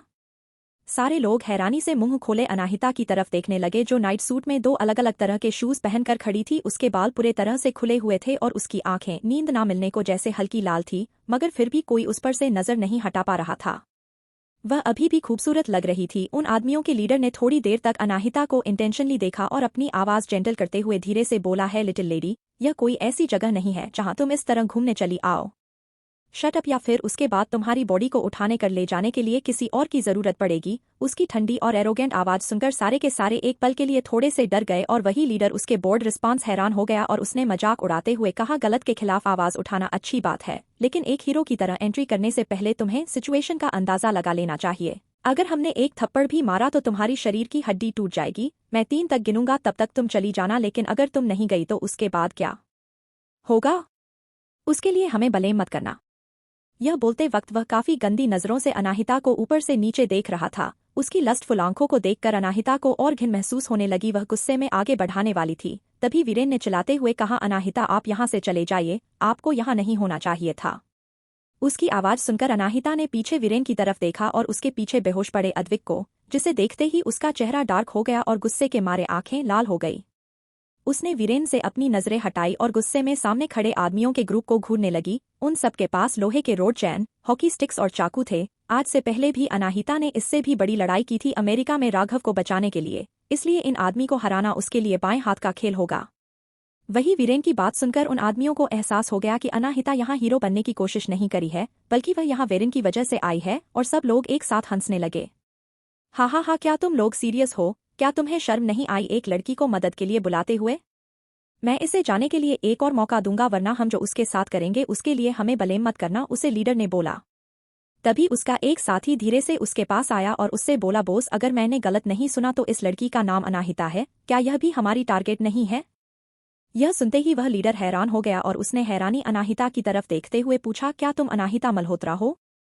अनाहिता की आंखों में गुस्सा और घिन दिखाई दे रही थी और उसने जवाब दिया, तुम मेरा नाम लेना डिजर्व नहीं करते। उस लीडर ने तिरछी मुस्कुराहट के साथ कहा, क्या इत्तेफाक है, सब लोग अपने आप इकट्ठा हो गए। अब जब तुम नहीं जाना चाहती हो तो मैं चीज अपने तरीके से करूंगा। इतना कहकर वह पीछे मुड़ा और अपने आदमी को ऑर्डर दिया, जाओ जाकर उसे लेकर आओ और सबसे पहले उसका खूबसूरत चेहरा खराब करो। कितनी बुरी बात है, वह धीरे धीरे रिग्रेट करते हुए बोला, अगर उसे इतने सारे पैसे नहीं मिले होते तो अनाहिता के चेहरे को खराब करने के लिए तो वह उसकी जैसी खूबसूरत लड़की के साथ कुछ गलत नहीं करता। वही अपने लीडर का कमांड मिलते ही दो आदमी अनाहिता के डायरेक्शन में आगे बढ़ने लगे। यह देखकर वीरेन भी अनाहिता की तरफ भागने लगा, लेकिन उन आदमियों में से एक ने आकर मेटल रोड से उसके पेट पर वार किया और जिसकी वजह से वीरेन के मुंह से खून निकलने लगा। वीरेन अपने होश में वापस आ पाता उससे पहले ही दो आदमी ने आकर उसे टाइटली पकड़ लिया। मुझे जाने दो, वह हमारी दोस्त नहीं है, वह सिर्फ एक क्लासमेट है, जो करना है मेरे साथ करो, उसे जाने दो प्लीज। उस लीडर ने हल्का हंसते देखा, सॉरी मैं ऐसा नहीं कर सकता, जिसने हमें पैसे दिए हैं वह तुम तीनों को खत्म करना चाहते हैं। इतना बोलकर लीडर ने अपने ही दो आदमियों की तरफ देखा जो अभी भी अनाहिता की तरफ बढ़ रहे थे और चिल्लाते हुए बोला, क्या कर रहे हो तुम लोग? जल्दी उसे पकड़ो वरना अगर पुलिस का ध्यान हम लोगों पर चला गया तो मुसीबत हो जाएगी। यह सुनते ही दोनों आदमी जल्दी से आगे बढ़ने लगे। तभी अनाहिता की आवाज आई, रुको। क्या तुम्हें डर लग रहा है? लेकिन अब बहुत लेट हो चुकी है, इसलिए डरने कोई फायदा नहीं है, लीडर ने डेविल स्माइल के साथ कहा। अनाहिता 2 सेकंड रुकी और उसने कहा, एक साथ आओ सब के सब, मुझे जल्दी है, मेरी वार्डन इंतजार कर रही होगी दरवाजा बंद करने के लिए। यह सुनते ही लीडर कंफ्यूजन में अनाहिता की तरफ देखने लगा। उसे अपने कानों पर भरोसा नहीं हो रहा था कि जो उसने सुना वह सच है या झूठ, लेकिन जब उसने अनाहिता के सख्त एक्सप्रेशन देखे तो वह समझ गया कि वह मजाक नहीं कर रही है। वही वीरेन ने चिंता में चिल्लाते हुए कहा, अनाहिता भागो यहाँ से, किसी ने जानबूझकर यह सब करने के लिए इन्हें हायर किया है, तुम इन सब से अकेले नहीं लड़ सकती। बकवास बंद करो। वीरेन को इग्नोर करते हुए अनाहिता ने लीडर की तरफ देखा और बोली, बहरे हो, मैंने कहा ना अपने आदमी को एक साथ भेजो। जब उसे लीडर ने एक लड़की को अपने से इस तरह बात करते हुए देखा तो उसका ईगो हर्ट हो गया। उसने गुस्से में अपने दांत पीसते हुए चिल्लाकर कहा, यह तुमने खुद अपने लिए मुसीबत खड़ी कर दी है, उसे पकड़ो। अनाहिता एक खूबसूरत और नाजुक लड़की थी उन सभी आदमियों की नजरों में, लेकिन अपने लीडर का ऑर्डर मानते हुए वह सारे एक साथ उसे पर अटैक करने के लिए आगे बढ़े। उनमें से एक आदमी ने इस सिचुएशन का फायदा उठाकर अपना हाथ डायरेक्ट अनाहिता की चेस्ट के तरफ आगे बढ़ाया। वह आगे बढ़ रहा था लेकिन उसने देखा कि अनाहिता अभी भी बिना हिले अपनी जगह पर खड़ी है, तो उसे लगा कि वह उनसे इतना डर गई कि डर के मारे अपनी जगह से हल भी नहीं पा रही है। यह सोचकर वह आदमी और एक्साइटेड हो गया और अनाहिता की तरफ बढ़ने लगा, लेकिन जैसे ही उसका हाथ अनाहिता की चेस्ट के करीब पहुंचा, अनाहिता अचानक से वहां से गायब हो गई, जिससे वह आदमी लड़खड़ा गया और बैलेंस बनाने की वजह से वह डायरेक्ट मुंह के बाल जमीन पर गिरा। तब जाकर उसे एहसास हुआ कि अनाहिता ने क्या किया है, तो वह गुस्से में पागल हो गया। वह अपना बदला लेने के लिए खड़ा होने की कोशिश करने लगा, लेकिन अचानक उसे अपनी पीठ पर भार महसूस हुआ। वह अनाहिता थी जिसने अपना पैर ठीक उसकी रीढ़ की हड्डी के बीचों बीच रखा और पैरों से ही एक अजीब सी मूवमेंट की। अचानक उसे अपने शरीर में वह एक असहनीय दर्द महसूस हुआ और वह बेहोश हो गया। यह देखते ही अनाहिता के चेहरे पर एक डबल स्माइल आ गई और उसने अपना पैर वापस खींच लिया। अनाहिता को ज्यादा मेहनत करना पसंद नहीं था, इसलिए उसने जानबूझकर पीठ की सबसे वीक पॉइंट पर वार किया, जिससे इतना दर्द हो कि वह बर्दाश्त के बाहर हो जाए। उसके बाद उसने पीछे मुड़कर शार्प नजरों से बाकी आदमियों की तरफ देखा और बोली, किसका वेट कर रहे हो तुम? जल्दी करो। अनाहिता बहुत स्मार्ट थी, उसने पहले उन लोगों पर हमला नहीं किया, क्योंकि अगर यह केस पुलिस या फिर कॉलेज के हायर अथॉरिटीज के पास जाता है तो वह हिसाब यह कह पाएगी कि उसने बस सेल्फ डिफेंस पर उन पर हमला किया है। वही उसकी कोल नजरों को और अपनी एक साथी को इस तरह दर्द के मारे बेहोश देखकर सारे आदमी डर के मारे एक कदम पीछे हट गए। उन्होंने थोड़ी देर पहले ही अनाहिता की एक्स्ट्रा ऑर्डिनरी स्पीड देख ली थी, वह लाइट के स्पीड से वहां से गायब हुई थी और वही वीरेन अपनी आंखों पर भरोसा नहीं कर पा रहा था कि उसने अभी अभी क्या देखा। पढ़ाई और गेमिंग में एक्सपोर्ट होने के अलावा अनाहिता फाइटिंग में भी अच्छी है, यह कैसे पॉसिबल हो सकता है? वही उसके दिमाग में अचानक यह ख्याल आने लगा कि उसका भाई राघव की लीग से अनाहिता बाहर है, वह सचमुच कुछ और ही है और जितने लोगों को वह जानता है सिर्फ रुद्राक्ष भाई ही उसके लायक है। वही अपने सामने का नजारा देखकर उन आदमियों को लीडर भी हैरान था। उसने कभी उम्मीद नहीं की थी कि अनाहिता जैसी खूबसूरत लड़की फाइटिंग में अच्छी हो सकती है। जल्दी ही वह अपने होश में वापस आया। भले ही अनाहिता तेज है, मगर अगर वह एक साथ हमला करेंगे तो वह नहीं बच पाएगी। किसका इंतजार कर रहे हो तुम लोग? हमला करो। उसने अपने आदमी ऊपर चलाते हुए कहा। तब जाकर उसको एहसास हुआ कि उसके आदमी अनाहिता से डर रहे हैं, इसलिए फ्रस्ट्रेटेड होकर उसे फिर चिल्लाते हुए कहा, क्या तुम लोग एक लड़की से डर गए? अगर किसी और को इस बारे में पता चला तो क्या मुंह दिखाओगे तुम लोग? आगे बढ़ो, मुझे उसकी लाश चाहिए। वह अनाहिता से बहुत चिढ़ चुका था। वही उसकी आवाज से उसके सारे साथी होश में आए और यकीन नहीं हो रहा था कि एक पल के लिए वह लोग लड़की से डर गए। उन्होंने जल्दी खुद को यह मान लिया कि भले ही वह तेज हो सकती है लेकिन उन्हें नहीं हरा पाएगी, इसलिए उन्हें अपनी डिग्निटी के लिए अनाहिता को हराना होगा। इसलिए वह सभी एक साथ अनाहिता पर हमला करने के लिए आप पड़े। पीछे की तरफ झुकते हुए अनाहिता ने वह मेटल रोड को डोज कर दिया जो अभी अभी उसकी तरफ आ रहा था और जमीन पर एक हाथ पीछे की तरफ रखते हुए उसने खुद को पुश किया फिर से खड़े होने के लिए और पैरों से एक किक मारी। किक जिन आदमियों लगी वह ग्राउंड पर गिर गया और वापस खड़े नहीं हो पा रहे थे और वही बाकी सभी देखकर हैरान हो गए। वह लोग कुछ रिएक्ट करते हैं उससे पहले ही अनाहिता ने एक एक करके उनके बॉडी के अलग अलग एक्यूपंक्चर पॉइंट्स पर पंच करना शुरू कर दिया। वहीं वीरेन सिर्फ एक परछाई को इधर उधर हिलते हुए देख सकता था। अचानक अनाहिता को जिन आदमियों ने घेरा हुआ था वह एक लाउड आवाज के साथ सारे के सारे जमीन पर गिरे। किसी ने भी अनाहिता से ऐसी उम्मीद नहीं की थी, वीरेन ने भी नहीं। यह वन साइड फाइट हो गई थी जिसमें अनाहिता ने सबको हरा दिया था। उसकी मूवमेंट इतनी ग्रेसफुल और तेज थी कि कोई देख भी नहीं कर पा रहा था। सबके जमीन पर गिरने के बाद अनाहिता ने अपने हाथ झाड़े जैसे उसने किसी गंदी चीज को छू लिया है। वहां जो आखिरी आदमी बचा था वह लीडर था। उसे देखते हुए अनाहिता ने पूछा, तो अब क्या तुम हमला करोगे या फिर देखते रहने का इरादा है? उस लीडर का चेहरा पीला पड़ गया। वह अभी शॉक हो गया था जब अनाहिता ने पहले आदमी को हराया था, लेकिन इतने सारे आदमियों को सिर्फ 5 मिनट में ही धूल चटा देना उसे अंदर तक डरा रहा था। यह लड़की बहुत डरावनी है। आगे कहानी में क्या होगा जानने के लिए सुनते रहिए mystery girl and a rude hero और कमेंट लाइक जरूर कीजिए जिससे हमें प्रोत्साहन मिले। धन्यवाद। एपिसोड 177 क्लास के लिए लेट। अब तक आपने सुना कि अनाहिता गुंडों की गैंग से लड़ाई करती है और सबको हरा देती है सिवाय एक लीडर के, और उसे इस तरह लड़ता हुआ देखकर सब हैरान हो जाते हैं। अब आगे। वह लीडर अनाहिता को डर गया था लेकिन उसकी मैनेगो यह बात मानने से इनकार कर रहा था और उसे परवोक कर रहा था। वह बिल्कुल विश्वास नहीं कर सकता था कि अपने आदमियों की तरह ही वह एक पत्ते दुबली लड़की से हार जाएगा। वीरेन को इग्नोर करते हुए वह अनाहिता की तरफ चलाते हुए वह आगे बढ़ा, तुम्हारा वक्त खत्म हो गया बिच। उसे अनाहिता का चेहरा खराब करने के लिए पैसे की दिए गए थे, इसलिए उसका अनाहिता को पहले मारने का कोई इरादा नहीं था। लेकिन अब जब अनाहिता ने उसके सारे साथियों को हरा दिया है और अगर यह बात बाहर आई तो उसके लिए बहुत बेइज्जती वाली होगी और आज के बाद उसे काम मिलने पर बंद हो जाएंगे। मैं तुम्हें मार डालूंगा। उसने एक बड़ा सा चाकू अपने हाथ में पकड़ लिया और डायरेक्ट अनाहिता के दिल की तरफ एम करते हुए आगे दौड़ा। वीरेन यह सीन देखकर इतना डर गया कि उसने अपनी आंखें बंद कर ली। वह एक बड़ा सा चाकू था। भले ही अनाहिता कितनी भी अच्छी हो मगर वह भी एक इंसान है, अगर उसे चाकू लगा तो उसका भी खून बहेगा और दर्द होगा।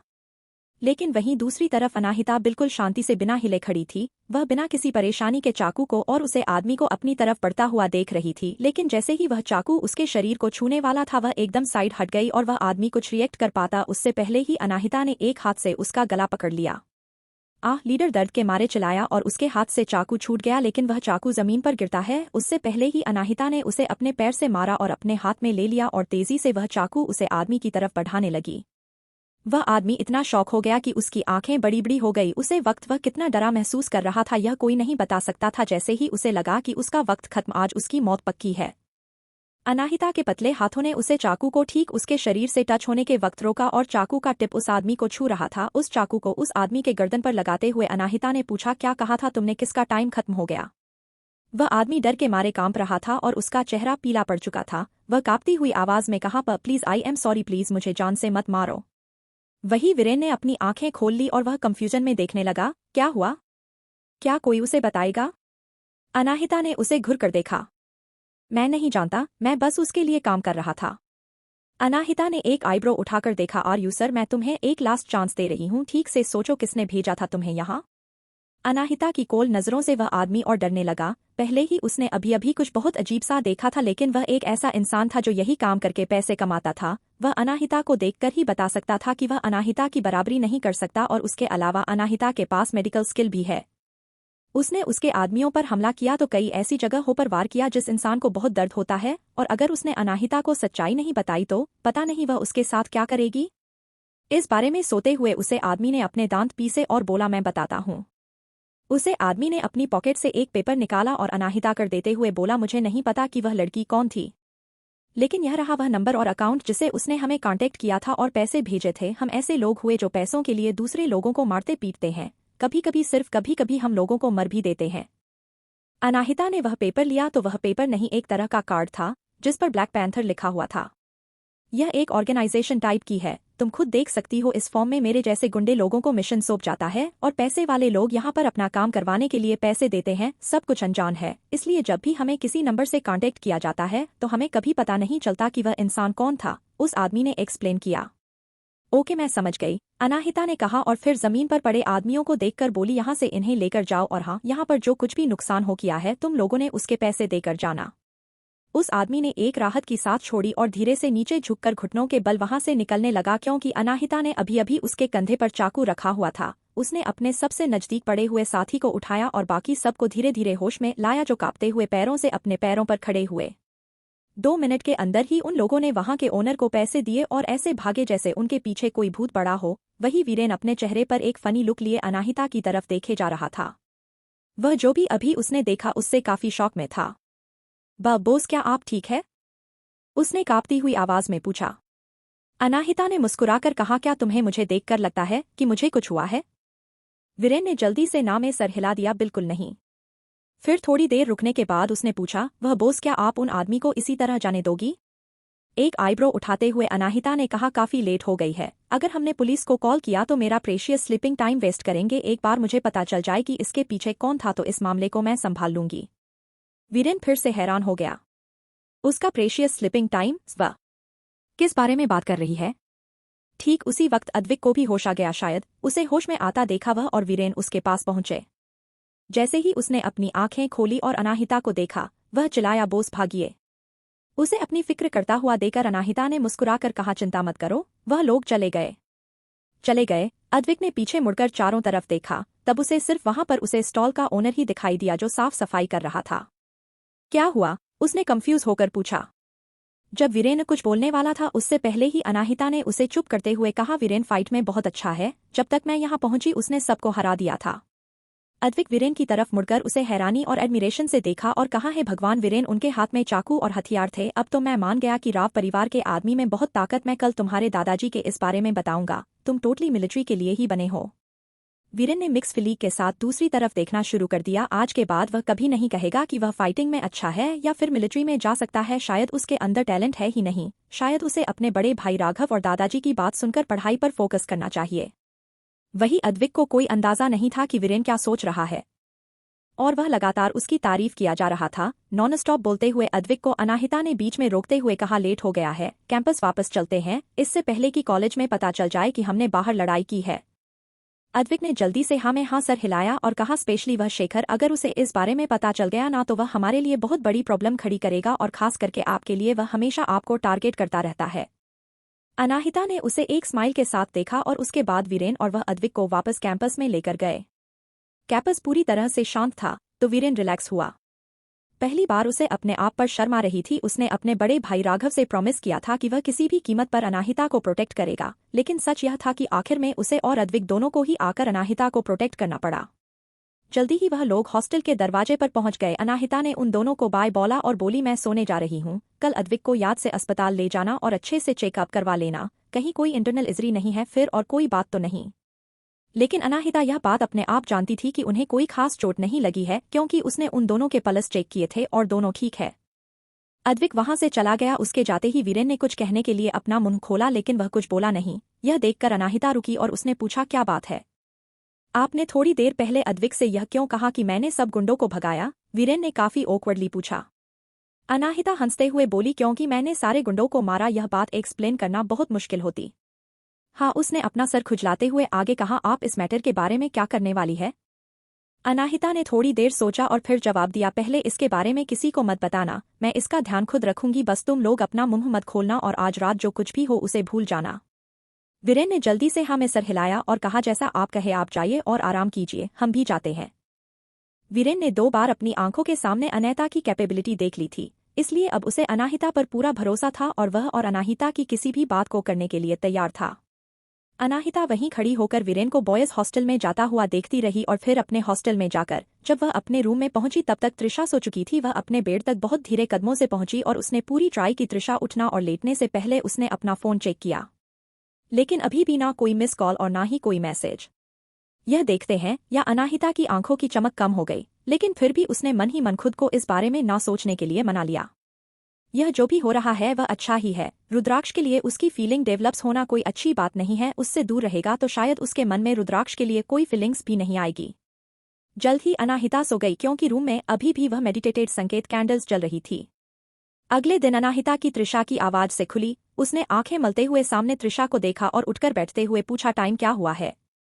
त्रिशा ने जल्दी से जवाब दिया, ऑलरेडी क्लास का टाइम हो गया है, जल्दी उठ जाओ। शावर में जाने से पहले ही मैं तुम्हें उठाया था और मुझे लगा तुम उठ गई हो। मैंने उम्मीद नहीं की थी कि शॉवर लेने और ब्रेकफास्ट लेकर आने के बाद भी तुम सो रही होगी।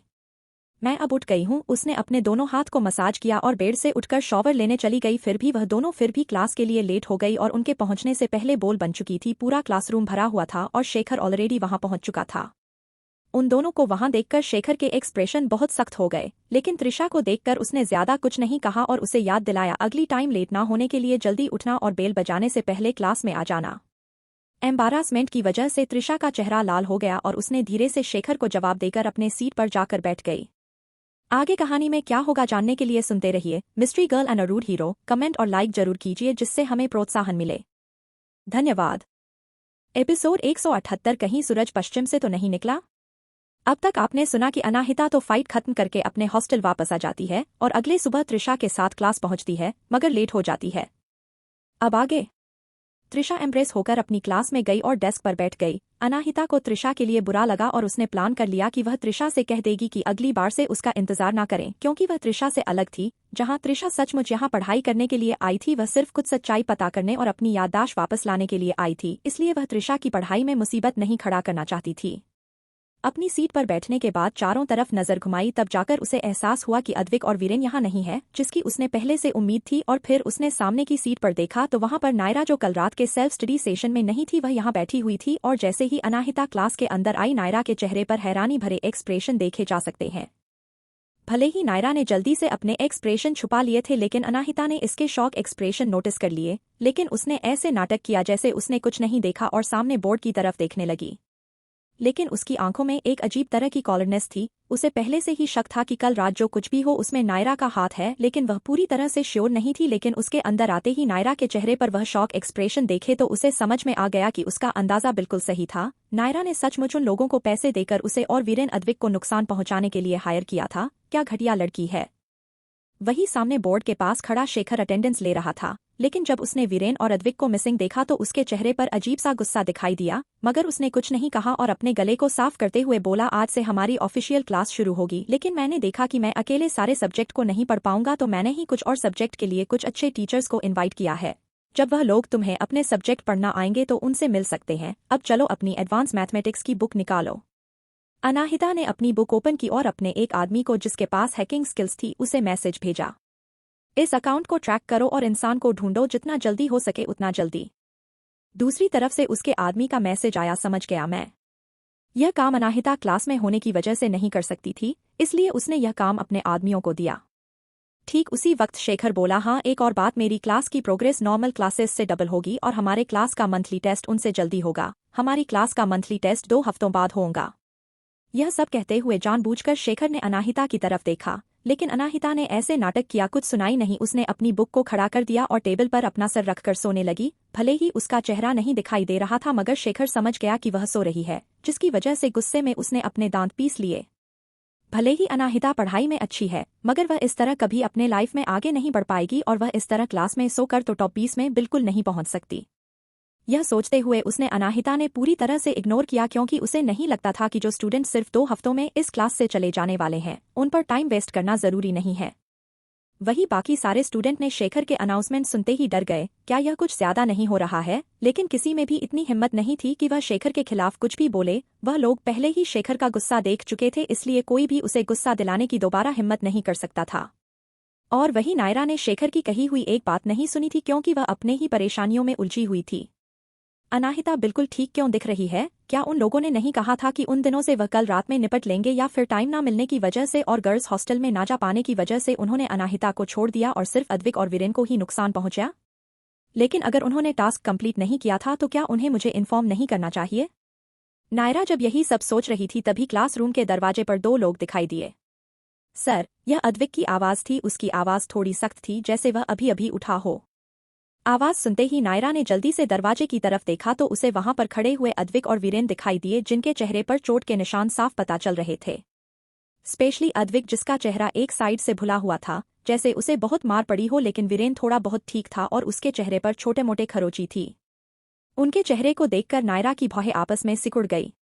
उसने तो उन लोगों को तीनों को करने के लिए पैसे दिए थे, तो सिर्फ इन्हें क्यों चोट लगी है? क्या वीरेन ने उन सभी लोगों को मार दिया जिसने उसे हायर किया था? नायरा के दिमाग में सिर्फ यही एक एक्सप्लेन आया, क्योंकि उसके हिसाब से वीरेन का परिवार काफी ताकतवर था और खुद वीरेन भी।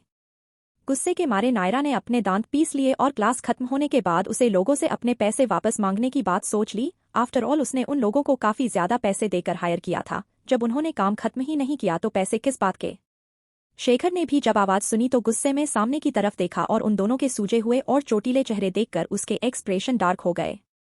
क्या हुआ है? तुम दोनों को पता है ना कि इस कॉलेज में रहते हुए लड़ाई करना मना है। अगर तुम लोगों ने सीरियस लड़ाई की होगी तो तुम्हें एक्सपेल किया जा सकता है। क्या यह पता है तुम्हें? शेखर ने कोल्डली पूछा।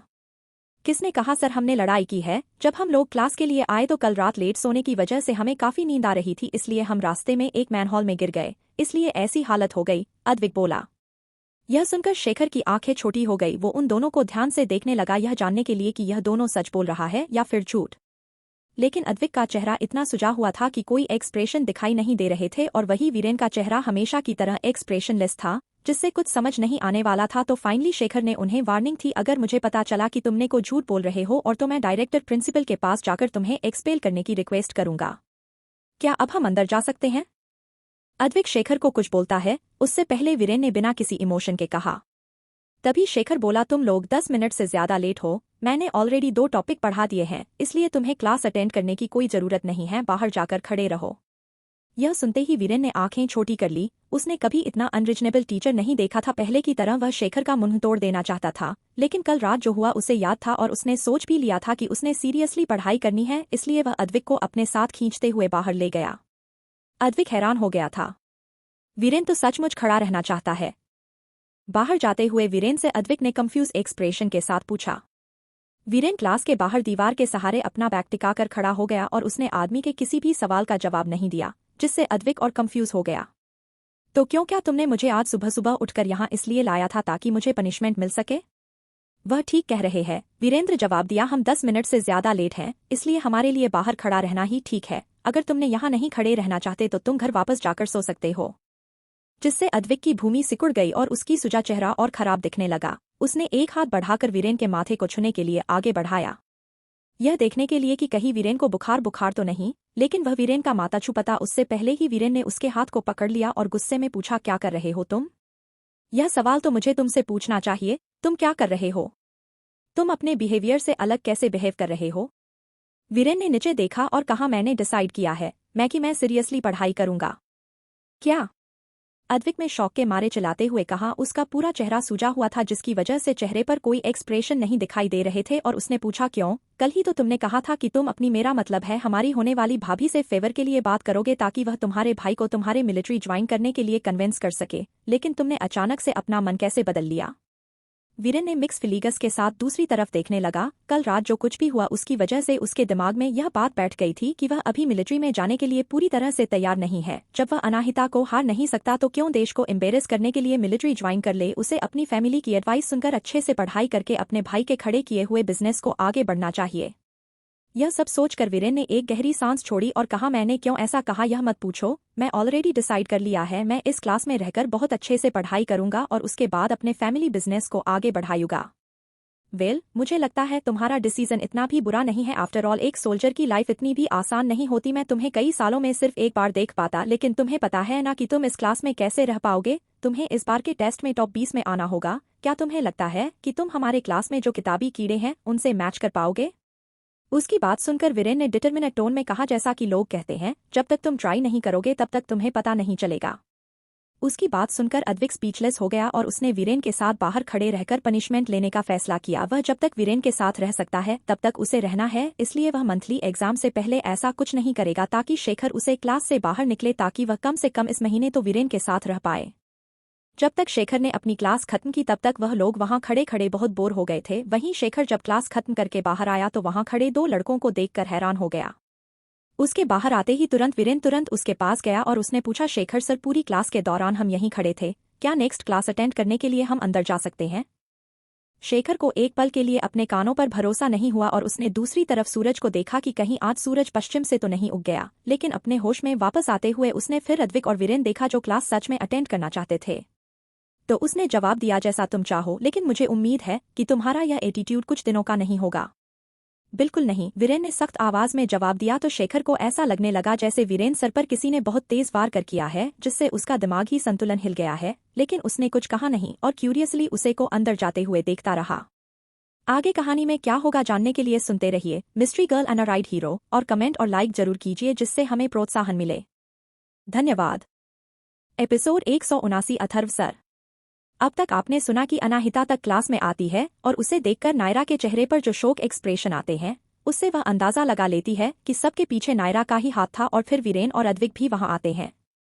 अब आगे शेखर सीरियस होकर वीरेन को अंदर जाते हुए देखने लगा। वही वीरेन ने जैसे ही क्लास के अंदर जाने के लिए दरवाजा खोला, वह नायर से टकरा गया जो इसी वक्त बाहर आना चाहती थी। जैसे इन दोनों की आंखें मिली, नायरा पैनिक हो गई और इधर उधर देखते हुए जल्दी से क्लास से भाग गई। वीरेन जिसने पर बिल्कुल ध्यान नहीं दिया और ना ही ज्यादा कुछ सोचा, लेकिन अद्विक ने कुछ और सोचा और धीरे से बोला, क्या तुम्हें नहीं लगता कि लड़की अभी अभी तुम्हें देखकर डर गई? मेरा मतलब है कि उसे देखते ही तुम्हारे एक्सप्रेशन पैनिक हो गए और वह तुमसे नजर चुरा रही थी। वीरेन ने उसके कहने पर भी इस बारे में ज्यादा नहीं सोचा और जवाब दिया, हो सकता है मैं डरावना दिख रहा हूं। यह सुनते ही अद्विक ने दरवाजे के शीशे में अपना चेहरा देखा। डरावना? वह तो वीरेन से भी डरावना दिख रहा है। वही वह लोग जब जाकर अनाहिता के बगल में बैठे तो उनकी आवाज से अनाहिता की नींद टूटी और उसने सीधे बैठते हुए वीरेन से पूछा, अग्रे तुम दोनों? वीरेन ने हमें सर हिलाकर उससे पूछा, क्या आपको कोई इन्फॉर्मेशन मिली? अनाहिता ने अपना बैग स्ट्रेच किया और उसे 1 मिनट इंतजार करने के लिए कहा और फिर डरोवर से अपना फोन निकाला। तब जाकर उसे रियलाइज हुआ कि उसके आदमियों ने उसे मैसेज 10 मिनट पहले ही भेजा था। उस टेक्स्ट मैसेज को पढ़कर अनाहिता के चेहरे पर एक डेविल स्माइल आ गई और उसने वीरेन की तरफ देखकर जवाब दिया, पता चल गया। कौन है? वीरेन ने जल्दी से पूछा। अनाहिता ने तुरंत उसके सवाल का जवाब नहीं दिया, अपने आदमियों को जवाब देते हुए घुमा फिराकर बोली, वैसे तुम्हें क्या लगता है कि जब उसका प्लान फेल हो जाएगा और हम उसके प्लान में नहीं फंसेंगे तो वह कैसे रिएक्ट करेगी? वीरेन ने फिर पूछा, कैसे रिएक्ट करेगी? वह फ्रस्ट्रेटेड हो जाएगी और अपना आपा खो देगी, तो हम इस मौके का फायदा उठाकर उसे पकड़ लेंगे। उसकी बातों से वीरेन भी कन्विंस हो गया और उसे मास्टरमाइंड की आइडेंटिटी जानने के लिए उसने इनसिट नहीं किया। आफ्टर ऑल उसे पूरा भरोसा था कि अनाहिता आज नहीं तो कल उस मास्टरमाइंड की आइडेंटिटी सबके सामने ले आएगी। वही अद्विक को भी समझ नहीं आया कि वह दोनों क्या बात कर रहे हैं, लेकिन वह अनाहिता को काफी एडमिरे करता था, इसलिए बोला, जो भी बॉस ने कहा वह सच ही होगा। वह दूसरे लोगों की थोड़ी ही तरह है। उसकी बात सुनकर अनाहिता हल्का सा मुस्कुराई और कुछ नहीं कहा। उसने इतनी घुमा फिराकर बातें इसलिए कही थी ताकि नायरा की कोई फ्रेंड या फिर कोई और स्टूडेंट उनकी बातों को समझकर नायरा को इस बारे में इन्फॉर्म ना कर दे। वही क्लास में के बाहर आने के बाद नायरा ने एक शांत जगह देखकर रिसीट पर रखे हुए नंबर को डायल किया। पहली बार कॉल करने पर किसी ने फोन नहीं उठाया। जब उसने दूसरी बार कॉल किया तो किसी ने कॉल पर कर लिया और बेचैन होकर पूछा, हेलो कौन? नायरा ने डायरेक्ट पॉइंट पर आते हुए कहा, मैं तुम्हारी कस्टमर बोल रही हूँ। मैंने तुम्हें जो कल रात ऑर्डर दिया था उसका क्या हुआ? तुमने मुझे प्रॉमिस किया था कि तुम मुझे उन तीनों से छुटकारा दिला दोगे, लेकिन वह तीनों के तीनों बिल्कुल ठीक है। और उससे भी बुरा यह है कि लड़की को एक खरोच भी नहीं आई। क्या तुम लोग इस तरह बिजनेस करते हो? तुम हो? जब सामने वाले आदमी को पता चल गया कि कौन बोल रहा है तो उसने चिल्लाते हुए कहा, मैं तुम्हें तुम्हारे पैसे वापस दे दूंगा, लेकिन मैं तुम्हें वार्न कर रहा हूं, हमें फोन मत करना दोबारा। इतना कहकर नायरा कोई जवाब देती इससे पहले ही उन्होंने कॉल कट कर दिया। नायरा उसके ऐसे जवाब से हैरान हो गई। दोबारा कॉल करने की कोशिश की तभी उसे एक मैसेज आया कि उसके पैसे उसे वापस मिल गए हैं। गुस्से में नायरा पैर पटकने लगी। उसे पैसे नहीं चाहिए, उसे समय अनाहिता का चेहरा खराब करना है और उन दोनों लड़कों के हाथ। फ्रस्ट्रेटेड होकर नायरा ने फिर नंबर डायल किया तो दूसरी तरफ से किसी ने तुरंत कॉल उठा लिया और बोला, तुम्हारी हिम्मत कैसे हुई हमारे पास कॉल करने की? गुस्से के अलावा नायरा इस वक्त डिसअपॉइंट भी थी, इसलिए उसने डिप आवाज में पूछा, जब तुमने ऑलरेडी ऑर्डर ले लिया था कि तुम मेरे पैसे क्यों वापस लौट रहे हो? मुझे पैसे नहीं चाहिए, मुझे उसका चेहरा खराब करना है। चेहरा खराब करना है? हाँ हाँ हाँ, तुम अपने आप क्यों नहीं ट्राई कर लेती? क्या मतलब है तुम्हारा? मैं बात क्लियर कर देता हूँ, मैं तुम्हारा ऑर्डर एक्सेप्ट नहीं कर सकता। इनफैक्ट इस शहर में कोई भी गुंडा यह ऑर्डर एक्सेप्ट नहीं कर सकता। कंफ्यूज नायला ने पूछा, तुम मेरा ऑर्डर क्यों नहीं ले सकते? मेरा मतलब है तुम लोग एक कमजोरी लड़की से क्यों नहीं मुकाबला कर सकते? एक कमजोर लड़की? हे भगवान, तुम्हें अंदाजा भी है तुम क्या बोल रही हो? उसने ऑलमोस्ट हम सबको हैंडीकैप कर दिया है। अगर वह कमजोर है ना, तो मुझे नहीं पता कि उससे ज्यादा ताकतवर इस दुनिया में कौन होगा। What the bullshit. कॉलेज के पीछे वाले गेट के पास जो स्टॉल है वहां की सर्विलांस फुटेज देख लो, तुम्हें मेरी बातों का मतलब समझ में आ जाएगा। मैं तुम्हें वार्न कर रहा हूं, हमें फोन करना बंद करो वरना तुम मुझे जान से मरवागी। इतना कहकर उसे आदमी ने जल्दी से कॉल कट कर दिया। इस वक्त नायरा का दिमाग में बहुत सारे सवाल चल रहे थे। उसे समझ नहीं आ रहा था कि उनके जैसे प्रोफेशन गुंडों को इतना किस चीज में डरा दिया जो वह लोग उसका कॉल तक नहीं उठाना चाहते। नायरा शेखर एक क्लास के लिए लेट नहीं हो सकती थी, इसलिए उसने जल्दी से अपने एक आदमी को कॉल किया और स्कूल के पीछे वाले गेट के स्टॉल के पास सर्विलांस फुटेज चेक करने के लिए कहा और उसके बाद वह अपनी क्लास में वापस चली गई। अपनी सीट पर बैठने के बाद जब उसने पीछे मुड़कर उसे तरफ देखा जहां अनाहिता बैठी है, तो अनाहिता भी उसी की तरफ देख रही थी। जैसे ही उन दोनों की आंखें मिली, अनाहिता की आंखों में वह कोल्डनेस और गुस्सा देखकर नायरा को अपना रीढ़ की हड्डी तक ठंडक महसूस। इससे नायरा इतना डर गई कि वह इसी वक्त कम से बाहर भाग जाना चाहती थी, लेकिन वह अपनी जगह पर जम गई थी और हिल भी नहीं पा रही थी। उसके माथे से ठंडा पसीना बह रहा था। इसी वक्त अचानक नायरा के दिमाग में एक ख्याल आया, क्या इन सब के पीछे उसका हाथ है? इस बारे में अनाहिता को पता चल गया? लेकिन नायरा ने जल्दी ही इस पॉसिबिलिटी को नकार दिया, क्योंकि वह फॉर्म हमेशा ही क्लाइंट की इन्फॉर्मेशन कॉन्फिडेंशियल रखती है और उसके अलावा जो लोग ऑर्डर एक्सेप्ट करते हैं उन्हें तक यह नहीं पता होता कि वह है कौन। तो अनाहिता जैसी गवार क्या ही पता कर लेगी, और उसके अलावा जहां तक उसे अंदाजा है अनाहिता को तो उसे फॉर्म के बारे में पता भी नहीं होगा। इसलिए नायरा को लगा कि वह अनाहिता की ठंड आंखों को देखकर ज्यादा सोच रही है। यह सब सोचकर नायरा थोड़ी भी रिलैक्स फील करने लगी और अनाहिता की तरफ से अपनी नजरें हटा ली और फिर से दोबारा पीछे मुड़कर देखने की हिम्मत नहीं की। नायलान जब किसी उसके बगल से नाम लिया तो वह डर के मारे कूद गई और लगभग चीज पड़ी। नायरा, हुआ क्या है? नताशा ने क्यूरोस होकर पूछा। वह उसकी आवाज सुनकर इतना क्यों डर गई? वही नायर ने जब अपने बगल में नताशा को देखा तो वह थोड़ी रिलैक्स हुई। वह अपने इस काम को लेकर थोड़ी गिल्टी थी, लेकिन उसने कसम खा ली थी कि वह सिर्फ एक बार ही ऐसा करेगी और फिर अपने अच्छे कामों से अपनी इस बुरे काम को और ढक देगी। नायरा की तरफ से कोई जवाब न मिलने पर नताशा और ज्यादा तेज आवाज में उसका नाम पुकार रही थी। नायरा ने उसकी आवाज सुनकर अपना गला साफ किया और जवाब दिया, मैं ठीक हूँ, मुझे बस कल रात ठीक से ना सोने की वजह से हल्के चक्कर आए हैं। नताशा को कुछ ज्यादा शक नहीं हुआ, लेकिन उसने बैठते हुए माफी मांगते हुए कहा, क्या तुम मुझसे गुस्सा हो क्योंकि मैं तुम्हें अकेले वहां कैफेटेरिया में कल छोड़कर चली गई थी? मैं तुम्हारे साथ ऐसा कुछ नहीं करना चाहती थी, मगर मुझे वह अनाहिता अपने आंखों के सामने बर्दाश्त नहीं हो रही थी। मुझे नफरत है उसे लड़की से।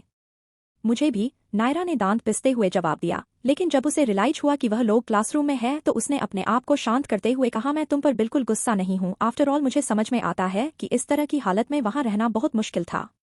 यह सुनकर नताशा थोड़ा रिलैक्स हो गई, बोली, और मैं तो यह जानकारी हैरान हो गई कि अनाहिता इतने सारी लोगों को जानती है और उसके अलावा वीरेन भी मुंबई शहर के 4 बड़े परिवारों में से एक है। वह क्लास के बाद अनाहिता से बात कर रहा था, जबकि उसे यहाँ आए हुए सिर्फ 2 दिन हुए हैं। मुझे कहना पड़ेगा आदमियों को अपनी जाल में फंसाने में अनाहिता बहुत माहिर है। नायरा ने मुंह बनाते हुए जवाब दिया, लगता है जब गांव में वह थी तो उसने सिर्फ यही सीखा है कि आदमी कैसे फंसाया जाए। मेरा मतलब है कि सारी गांव की गवार ऐसे ही सोचती है कि अमीर कैसे बनना है और वह अपने अच्छे चेहरे का ही इस्तेमाल करती है, लेकिन मुझे पक्का यकीन है कि उसका यह मौका भी जल्दी ही चल जाएगा। नायरा सोच रही थी कि एक बार कल रात क्या हुआ यह पता लगाने के बाद वह उसे गुंडे को फिर से अनाहिता का चेहरा खराब करने के लिए ऑर्डर देगी। उसे अंदर ही अंदर पक्का भरोसा था कि सिर्फ इस बार किस्मत की वजह से ही अनाहिता बच गई। वहीं नताशा भी शायद नायरा की बातों का मतलब समझ गई और पूछा, और क्या तुम्हारे पास कोई प्लान है? मेरा प्लान है, मगर तुम्हें प्लेन जाने की जरूरत नहीं है। बस मैं तुम्हें एक बात बोल सकती हूँ कि जल्दी ही वह अपनी खूबसूरत चेहरे का इस्तेमाल करके लड़कों को सेड्यूस नहीं कर पाएगी। नायरा के मुंह से यह बात सुनकर नायरा भी खुश हो रही थी। अब जब नायरा खुद अनाहिता को नीचे घसीट लेगी तो उसे इन्वॉल्व होने की क्या जरूरत? आफ्टर ऑल कोई गारंटी नहीं है कि नायरा का प्लान सक्सेसफुल हो गया या फिर नहीं। इसलिए नताशा इन सब में नहीं फंसना चाहती थी, क्योंकि अगर नायरा का प्लान फेल हो गया और रुद्राक्ष को पता चल गया तो उसके लिए अच्छा नहीं होगा। लेकिन वह भगवान से प्रार्थना कर रही थी कि नायरा का प्लान सक्सेसफुल हो जाए। तभी क्लास बेल बजी। अगली क्लास एस्ट्रोनेशन था जो पढ़ाने उनके टीचर अथर्व सिंह आए। शेखर से भले ही वह उम्र में थोड़े बड़े थे, मगर वह काफी खुशमिजाज इंसान थे। जब वह अथर्व सर अंदर आए तो अनाहिता ने पहले से ही सोने का प्लान कर लिया था, लेकिन उनके जोक्स और उनकी बातों को सुनकर वह भी बाकी स्टूडेंट की तरह हंसने लगी। वह शेखर से कई ज्यादा अच्छे थे। भले ही शेखर क्लास में बैठे स्टूडेंट से कुछ ही साल बड़ा था, लेकिन उसका बिहेवियर 60 साल के बूढ़ों से भी खराब था। लेकिन आखिर में आते आते अथर्व सर काफी सीरियस हो गए और उन्होंने टेक्स्ट बुक पकड़ते हुए कहा, चलो अब देखते हैं कि किसने कितना सीखा। मैं 2 स्टूडेंट को चूज करूंगा पैसेज को रीड करने के लिए। जैसे ही सर ने यह बात कही, वहां बैठे अधिकतर स्टूडेंट्स नर्वस हो गए। आगे कहानी में क्या होगा जानने के लिए सुनते रहिए mystery girl and a ride her, और कमेंट और लाइक जरूर कीजिए जिससे हमें प्रोत्साहन मिले। धन्यवाद। एपिसोड 180। नताशा अनाहिता के सामने कुछ भी नहीं है। अब तक आपने सुना कि नायरा उन गुंडों पर फोन करके गुस्सा करती है अपना काम पूरा न करने के लिए, लेकिन वह लोग नायरा का पूरा पैसा वापस लौट कर काम करने से मना कर देते हैं। लेकिन नायरा ठान लेती है कि वह किसी भी तरह नहीं था को सबक सिखाएगी। अब आगे अथर्व सर की बात सुनते हैं। यह सारे के सारे स्टूडेंट नर्वस हो गए। भले ही पैसेज ज्यादा बड़ा नहीं था, उसमें सिर्फ मुश्किल से 100 वर्ड्स ही होंगे, लेकिन ज्यादातर शब्द काफी लंबे और प्रोनाउंस करने में मुश्किल थे। भले ही अथर्व सर ने वह पैसे 2 बार पढ़ा था और उनका मतलब भी समझाया था, मगर ज्यादा स्टूडेंट्स को शब्द का मतलब और प्रोनाउंसिएशन याद नहीं था। अथर्व सर ने चारों तरफ नजर घूमते हुए पूछा, कोई है जो पढ़ेगा? यह सुनते ही ज्यादातर स्टूडेंट्स ने अपना सर नीचे कर लिया। वह लोग पूरी क्लास के सामने अपने आप को एम्ब्रेस नहीं करना चाहते थे। ठीक उसी वक्त किसी ने अपने हाथ खड़ा किया। किसी का हाथ खड़ा होते हुए देखकर सबने उसे तरफ देखा तो सबको पता चला कि वह नताशा थी। नताशा को देखकर अनाहिता ने एक आईब्रो उठाई और वही अथर्व सर किसी का अपने आप हाथ खड़ा करते हुए देखकर खुश। अगर उन्हें पूछा, तुम्हारा नाम क्या है? नताशा ने जवाब दिया, नताशा राय। नाम सुनते ही उन्होंने कहा, तुम नताशा हो? शेखर सर हमेशा कहते रहते हैं कि तुम काफी टैलेंटेड हो। Thank you sir. भले ही नताशा ऊपर से हबल दिख रही थी, लेकिन वह अंदर से खुशी के मारे उछल रही थी। ऑल राइट, अब जब हमारी क्लास जल्दी खत्म होने वाली है, हमें जल्दी करना होगा। पहला पैराग्राफ पढ़ो। Sure sir. इतना कहकर नताशा ने टेक्स्ट बुक पकड़ ली। पिछले समर हॉलीडेज में उसने जानबूझकर एस्ट्रोनेशन क्लासेस ज्वाइन की थी और इस भाषा को पढ़ना और बोलना सीखा था, और उसके अलावा उसने यहाँ आने से पहले भी इस पैसेज को कई बार पढ़ा था, इसलिए उसे पूरा कॉन्फिडेंट था कि वह बहुत ही आसानी से पढ़ लेगी। कुछ सेकंड बाद नताशा ने बोलना शुरू किया, last call permission like Microsoft. सिर्फ उसी टाइम में नताशा ने पूरा पैसेज खत्म कर दिया। सिर्फ कुछ सेकंड रुककर उसे काफी फ्लुएंटली कहा जा सकता था। यह सुनकर अथर्व सर ने हाँ में सर हिलाकर कहा, वेल डन, तुमने कहीं फ्लुएंटली पढ़ा। क्या तुमने पहले भी इसे प्रैक्टिस किया है? यह सुनते ही नताशा अपनी जगह पर जम गई, लेकिन उसने अपनी मुठियां मानते हुए खुद को शांत रखा और ना में सर हिलाया। जवाब दिया, नहीं सर, मैं ज्यादातर शब्द अच्छे से पहचानती हूँ क्योंकि मैं हमेशा डेस्टिनेशन न्यूज पढ़ती रहती हूँ। यह सुनकर अथर्व सर खुश हुए और उन्होंने कहा, अगर ऐसी बात है तो तुम सच में टैलेंटेड हो। गाइस प्लीज नताशा से सीखो और थोड़ा टाइम एस्ट्रोनेशन मैगजीन्स और लैंग्वेज को भी दो। एस्ट्रोनेशन लैंग्वेज में वोकैबुलरी ग्रामर से ज्यादा इंपॉर्टेंट होती है, और उसके अलावा जब सब लोगों को मैक्सवेल यूनिवर्सिटी में जाना है तो तुम लोगों को यह लैंग्वेज सीखने ही होगी। सारे स्टूडेंट ने हाँ में सर हिलाया और इम्प्रेस होकर नताशा को देखने लगे। वही नताशा को ऐसा लग रहा था जैसे वह 7वें आसमान पर हो। जब से वह छोटी थी तब से वह काफी एम्बिशियस लड़की थी। वह हर एक कोशिश करती थी सबसे आगे रहने की। उसे यह नहीं पता था कि कितने लड़कियों का सपना टूटेगा जब वह रुद्राक्ष से शादी करेगी।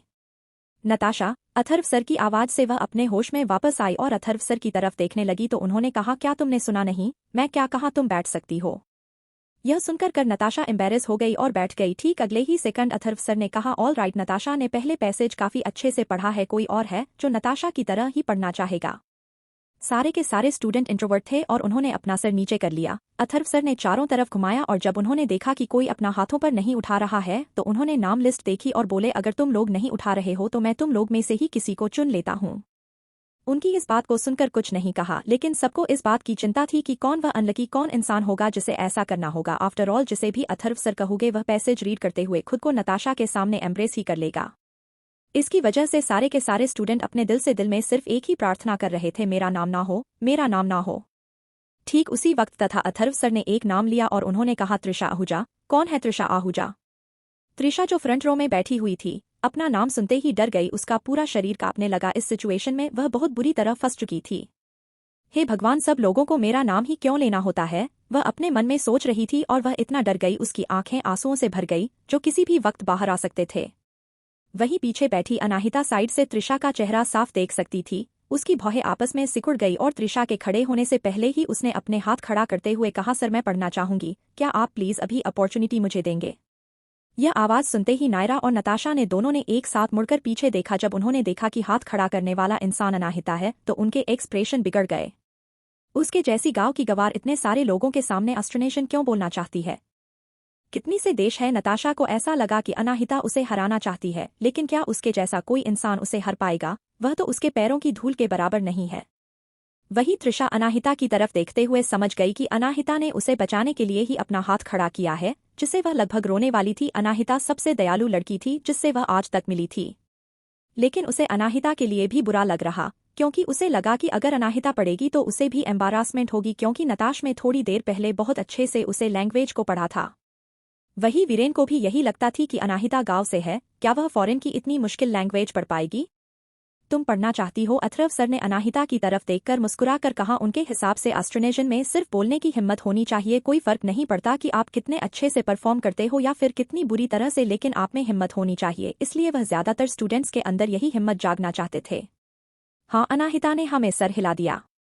अथर्व सर ने जवाब दिया, वेरी गुड करते हुए कहा, ओके सेकंड पैराग्राफ पढ़ो और रिलैक्स रहना, गलती हो भी जाए तो कोई बड़ी बात नहीं है। नताशा को इतना फ्लुएंटली पढ़ते हुए देखकर अथर्व सर को नहीं लगा कि उसके से बेहतर भी कोई हो सकता है, मगर वह अनाहिता की बहादुरी से काफी खुश हुए। अनाहिता के खड़े होते ही वीरेन, जो ठीक उसके बगल में बैठा था, उसने बेचैन होकर कहा, बॉस क्या आपसे हो पाएगा?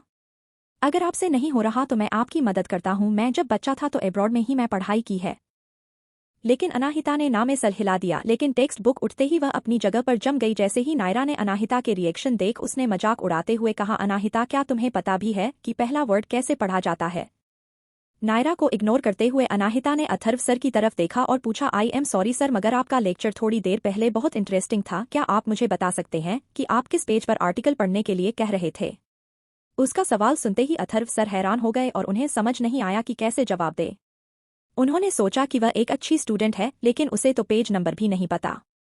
वही अनाहिता का सवाल सुनकर नताशा चेहरे पर डेविल स्माइल आ गई। लगता है अनाहिता ने इतना बड़ा रिस्क सिर्फ उसे हराने के लिए ले लिया। अथर्व सर बोले, पेज नंबर 24, लेकिन फिर आगे उन्होंने कहा, अगर तुम नहीं पढ़ सकती तो त्रिशा को पढ़ने दो। सेकंड पैराग्राफ है ना? अनाहिता ने उन्हें बीच में रोकते हुए कहा। अथर्व ने हाँ में सर हिला दिया और कहा, सेकंड पैराग्राफ? उसे तो पता भी नहीं कि वह किस पेज पर पढ़ा रहा, तो वह इस लैंग्वेज को कैसे पढ़ पाएगी? अनाहिता ने पेज नंबर 24 खोला और कैजुअली पूरे पेज की तरफ देखा। एक न्यूज आर्टिकल था। अनाहिता ने अंदर ही अंदर कहा, लाइट स्प्रिंग। यह बुक अनाहिता ने पहले भी पढ़ी थी, जो कुछ सालों पब्लिकली पहले पब्लिश हुई थी। उसने पूरा ध्यान सेकंड पैराग्राफ पेपर लगाया और उस तेज आवाज में पढ़ना शुरू किया, कॉरस्पॉन्डिंग इंक्रीज इन प्रोडक्टिविटी। वह अपना पहला सेंटेंस पूरा कर पाती उससे पहले ही नायरा एक्सप्रेशन डार्क हो गए। अनाहिता का प्रोनंसिएशन एक्सेंट फ्लुएंसी से लगभग वह एक फॉरेनर लग रही थी, जिसे नायरा बहुत हैरान थी। वह उसे पूरे पैराग्राफ में कई शब्द का मतलब समझ नहीं पा रही थी। उसे तो ऐसा लगा था कि अनाहिता एक लाइन भी नहीं पढ़ पाएगी, जिसकी वजह से वह सबके सामने उसे बेइज्जत करेगी। लेकिन अब जब अनाहिता उसके सामने ही बिना रुके लगातार पढ़े जा रही थी, एक सेकंड के लिए नायरा को खुद पर ही हंसी आने लगी। अब उसे समझ में आई कि थोड़ी फिर पहले उसके मजाक उड़ाने पर भी कुछ क्यों नहीं कहा। वह पक्का सबके सामने अच्छे से पढ़कर उसे बेइज्जत करना चाहती थी। वही नताशा, जिसने कब से अपने चेहरे पर शांत एक्सप्रेशन बनाए रखे थे, अनाहिता का फर्स्ट सेंटेंस खत्म होते ही उसका चेहरा पीला पड़ गया। उसे ऐसा लग रहा किसी भी वक्त इमोशंस की वजह से उसका दिमाग एक्सप्लोर हो जाएगा। उसका पूरे क्लास में काफी फ्रेंड था, लेकिन अनाहिता से मुकाबला करने पर वह एक 10th क्लास के बच्चे से भी खराब थी। जैसे ही अनाहिता ने पैराग्राफ खत्म किया, नताशा अपनी जगह पर जम गई और पूरा क्लास हैरान हो गया। थोड़ी देर पहले अथर्व सर ने एक वॉइस रिकॉर्डिंग चलाई थी उन्हें समझाने के लिए। अनाहिता की आवाज और प्रोनंसिएशन बिल्कुल उसे फॉरेन न्यूज रिपोर्टर की तरह ही था, और वही उसके बगल में बैठे वीरेन की आंखें हारने से बड़ी हो गई। जैसा कि उसे बॉस से उम्मीद थी, बाकी लोगों की तरह उसे भी यही लगा था कि अनाहिता पूरे क्लास के सामने अपने बेइज्जती करवा लेगी, लेकिन रियलिटी तो बिल्कुल उल्टी थी। अथर्व सर, जो क्लास के सामने खड़े थे, वह भी बिल्कुल हैरान हो गए थे और उन्हें काफी टाइम लगा अपने होश में वापस आने में। अनाहिता ऑस्ट्रेनेशियन में काफी प्रोफेशनल थी, न्यू वर्ड्स में भी वह एक पल के लिए नहीं रुकी, और उसके अलावा उसने लाइट स्प्रिंग एक्सेंट में सब कुछ बोला। ज्यादातर लोगों को इस रिलेशन बोलने में देश और रीजन्स के पैटर्न को समझ नहीं आता था, लेकिन सबसे ज्यादा उनमें लाइट स्प्रिंग एक्सेंट को ही अच्छा माना जाता था। वही क्लास के जो बाकी स्टूडेंट, उसका ज्यादातर मतलब नहीं समझ में आया था, लेकिन अथर्व सर, जिन्होंने पढ़ाई ही इसी लैंग्वेज में की थी, वह तुरंत समझ गए कि अनाहिता ने टिपिकल लाइट स्प्रिंग एक्सेंट में बात की है, जो काफी फॉरेनर नोवेल्स नकल उठाने की कोशिश करते हैं। कुछ सेकंड के लिए तो अनाहिता की बातें सुनकर वह इतनी हैरान हो गए कि उन्हें शांत होने में काफी टाइम लगा, और उसके बाद उन्होंने फाइनली कहा, गुड, वेरी गुड। लेकिन तब उन्हें एहसास हुआ कि अनाहिता की आउटस्टैंडिंग प्रोनंसिएशन के लिए सिर्फ इतनी ही तारीफ काफी नहीं होगी, इसलिए वह आगे बोले, तुम आगे से मेरी क्लास में ऑस्ट्रेनेशियन क्लास की रिप्रेजेंटेटिव रहोगी। अगर तुमने पूरे क्लास में किसी को भी इस लैंग्वेज में कोई प्रॉब्लम हो तो तुम अनाहिता से एडवाइस ले सकते हो। इन फैक्ट मैं तो कहूंगा कि तुम लोग उससे सीखो, उसका प्रोनंसिएशन मुझे भी अच्छा है। यह सुनते ही इस अनाहिता के सारे क्लासमेट उसे देखने लगे, भले उन्हें नहीं पता था कि लाइट स्प्रिंग एक्सेंट क्या है, मगर वह लोग इतना तो समझ गए थे कि अनाहिता इस लैंग्वेज में बहुत अच्छी है। अब जाकर सबको समझ में आ गया कि अनाहिता के सामने नताशा कुछ भी नहीं है। वही त्रिशा भी हैरानी और खुशी के साथ अनाहिता को देखे जा रही थी। आज से इसी वक्त से अनाहिता तो उसकी गॉड्स उसकी आइडल थी। ओके अनाहिता तुम बैठ जाओ, फ्यूचर में मैं तुमसे खुद एस्ट्रोनेशन सीखूंगा, अथर्व सर ने खुद को शांत करते हुए कहा। कहा जाता है कि कुछ भी सीखने की उम्र नहीं होती, भले ही एक स्टूडेंट से सीखना थोड़ा और होगा, लेकिन उन्हें इस बात में कोई शर्म नहीं थी। आगे कहानी में क्या होगा जाने के लिए सुनते रहिए mystery girl and a rude hero, और कमेंट और लाइक जरूर कीजिए जिससे हमें प्रोत्साहन मिले। धन्यवाद।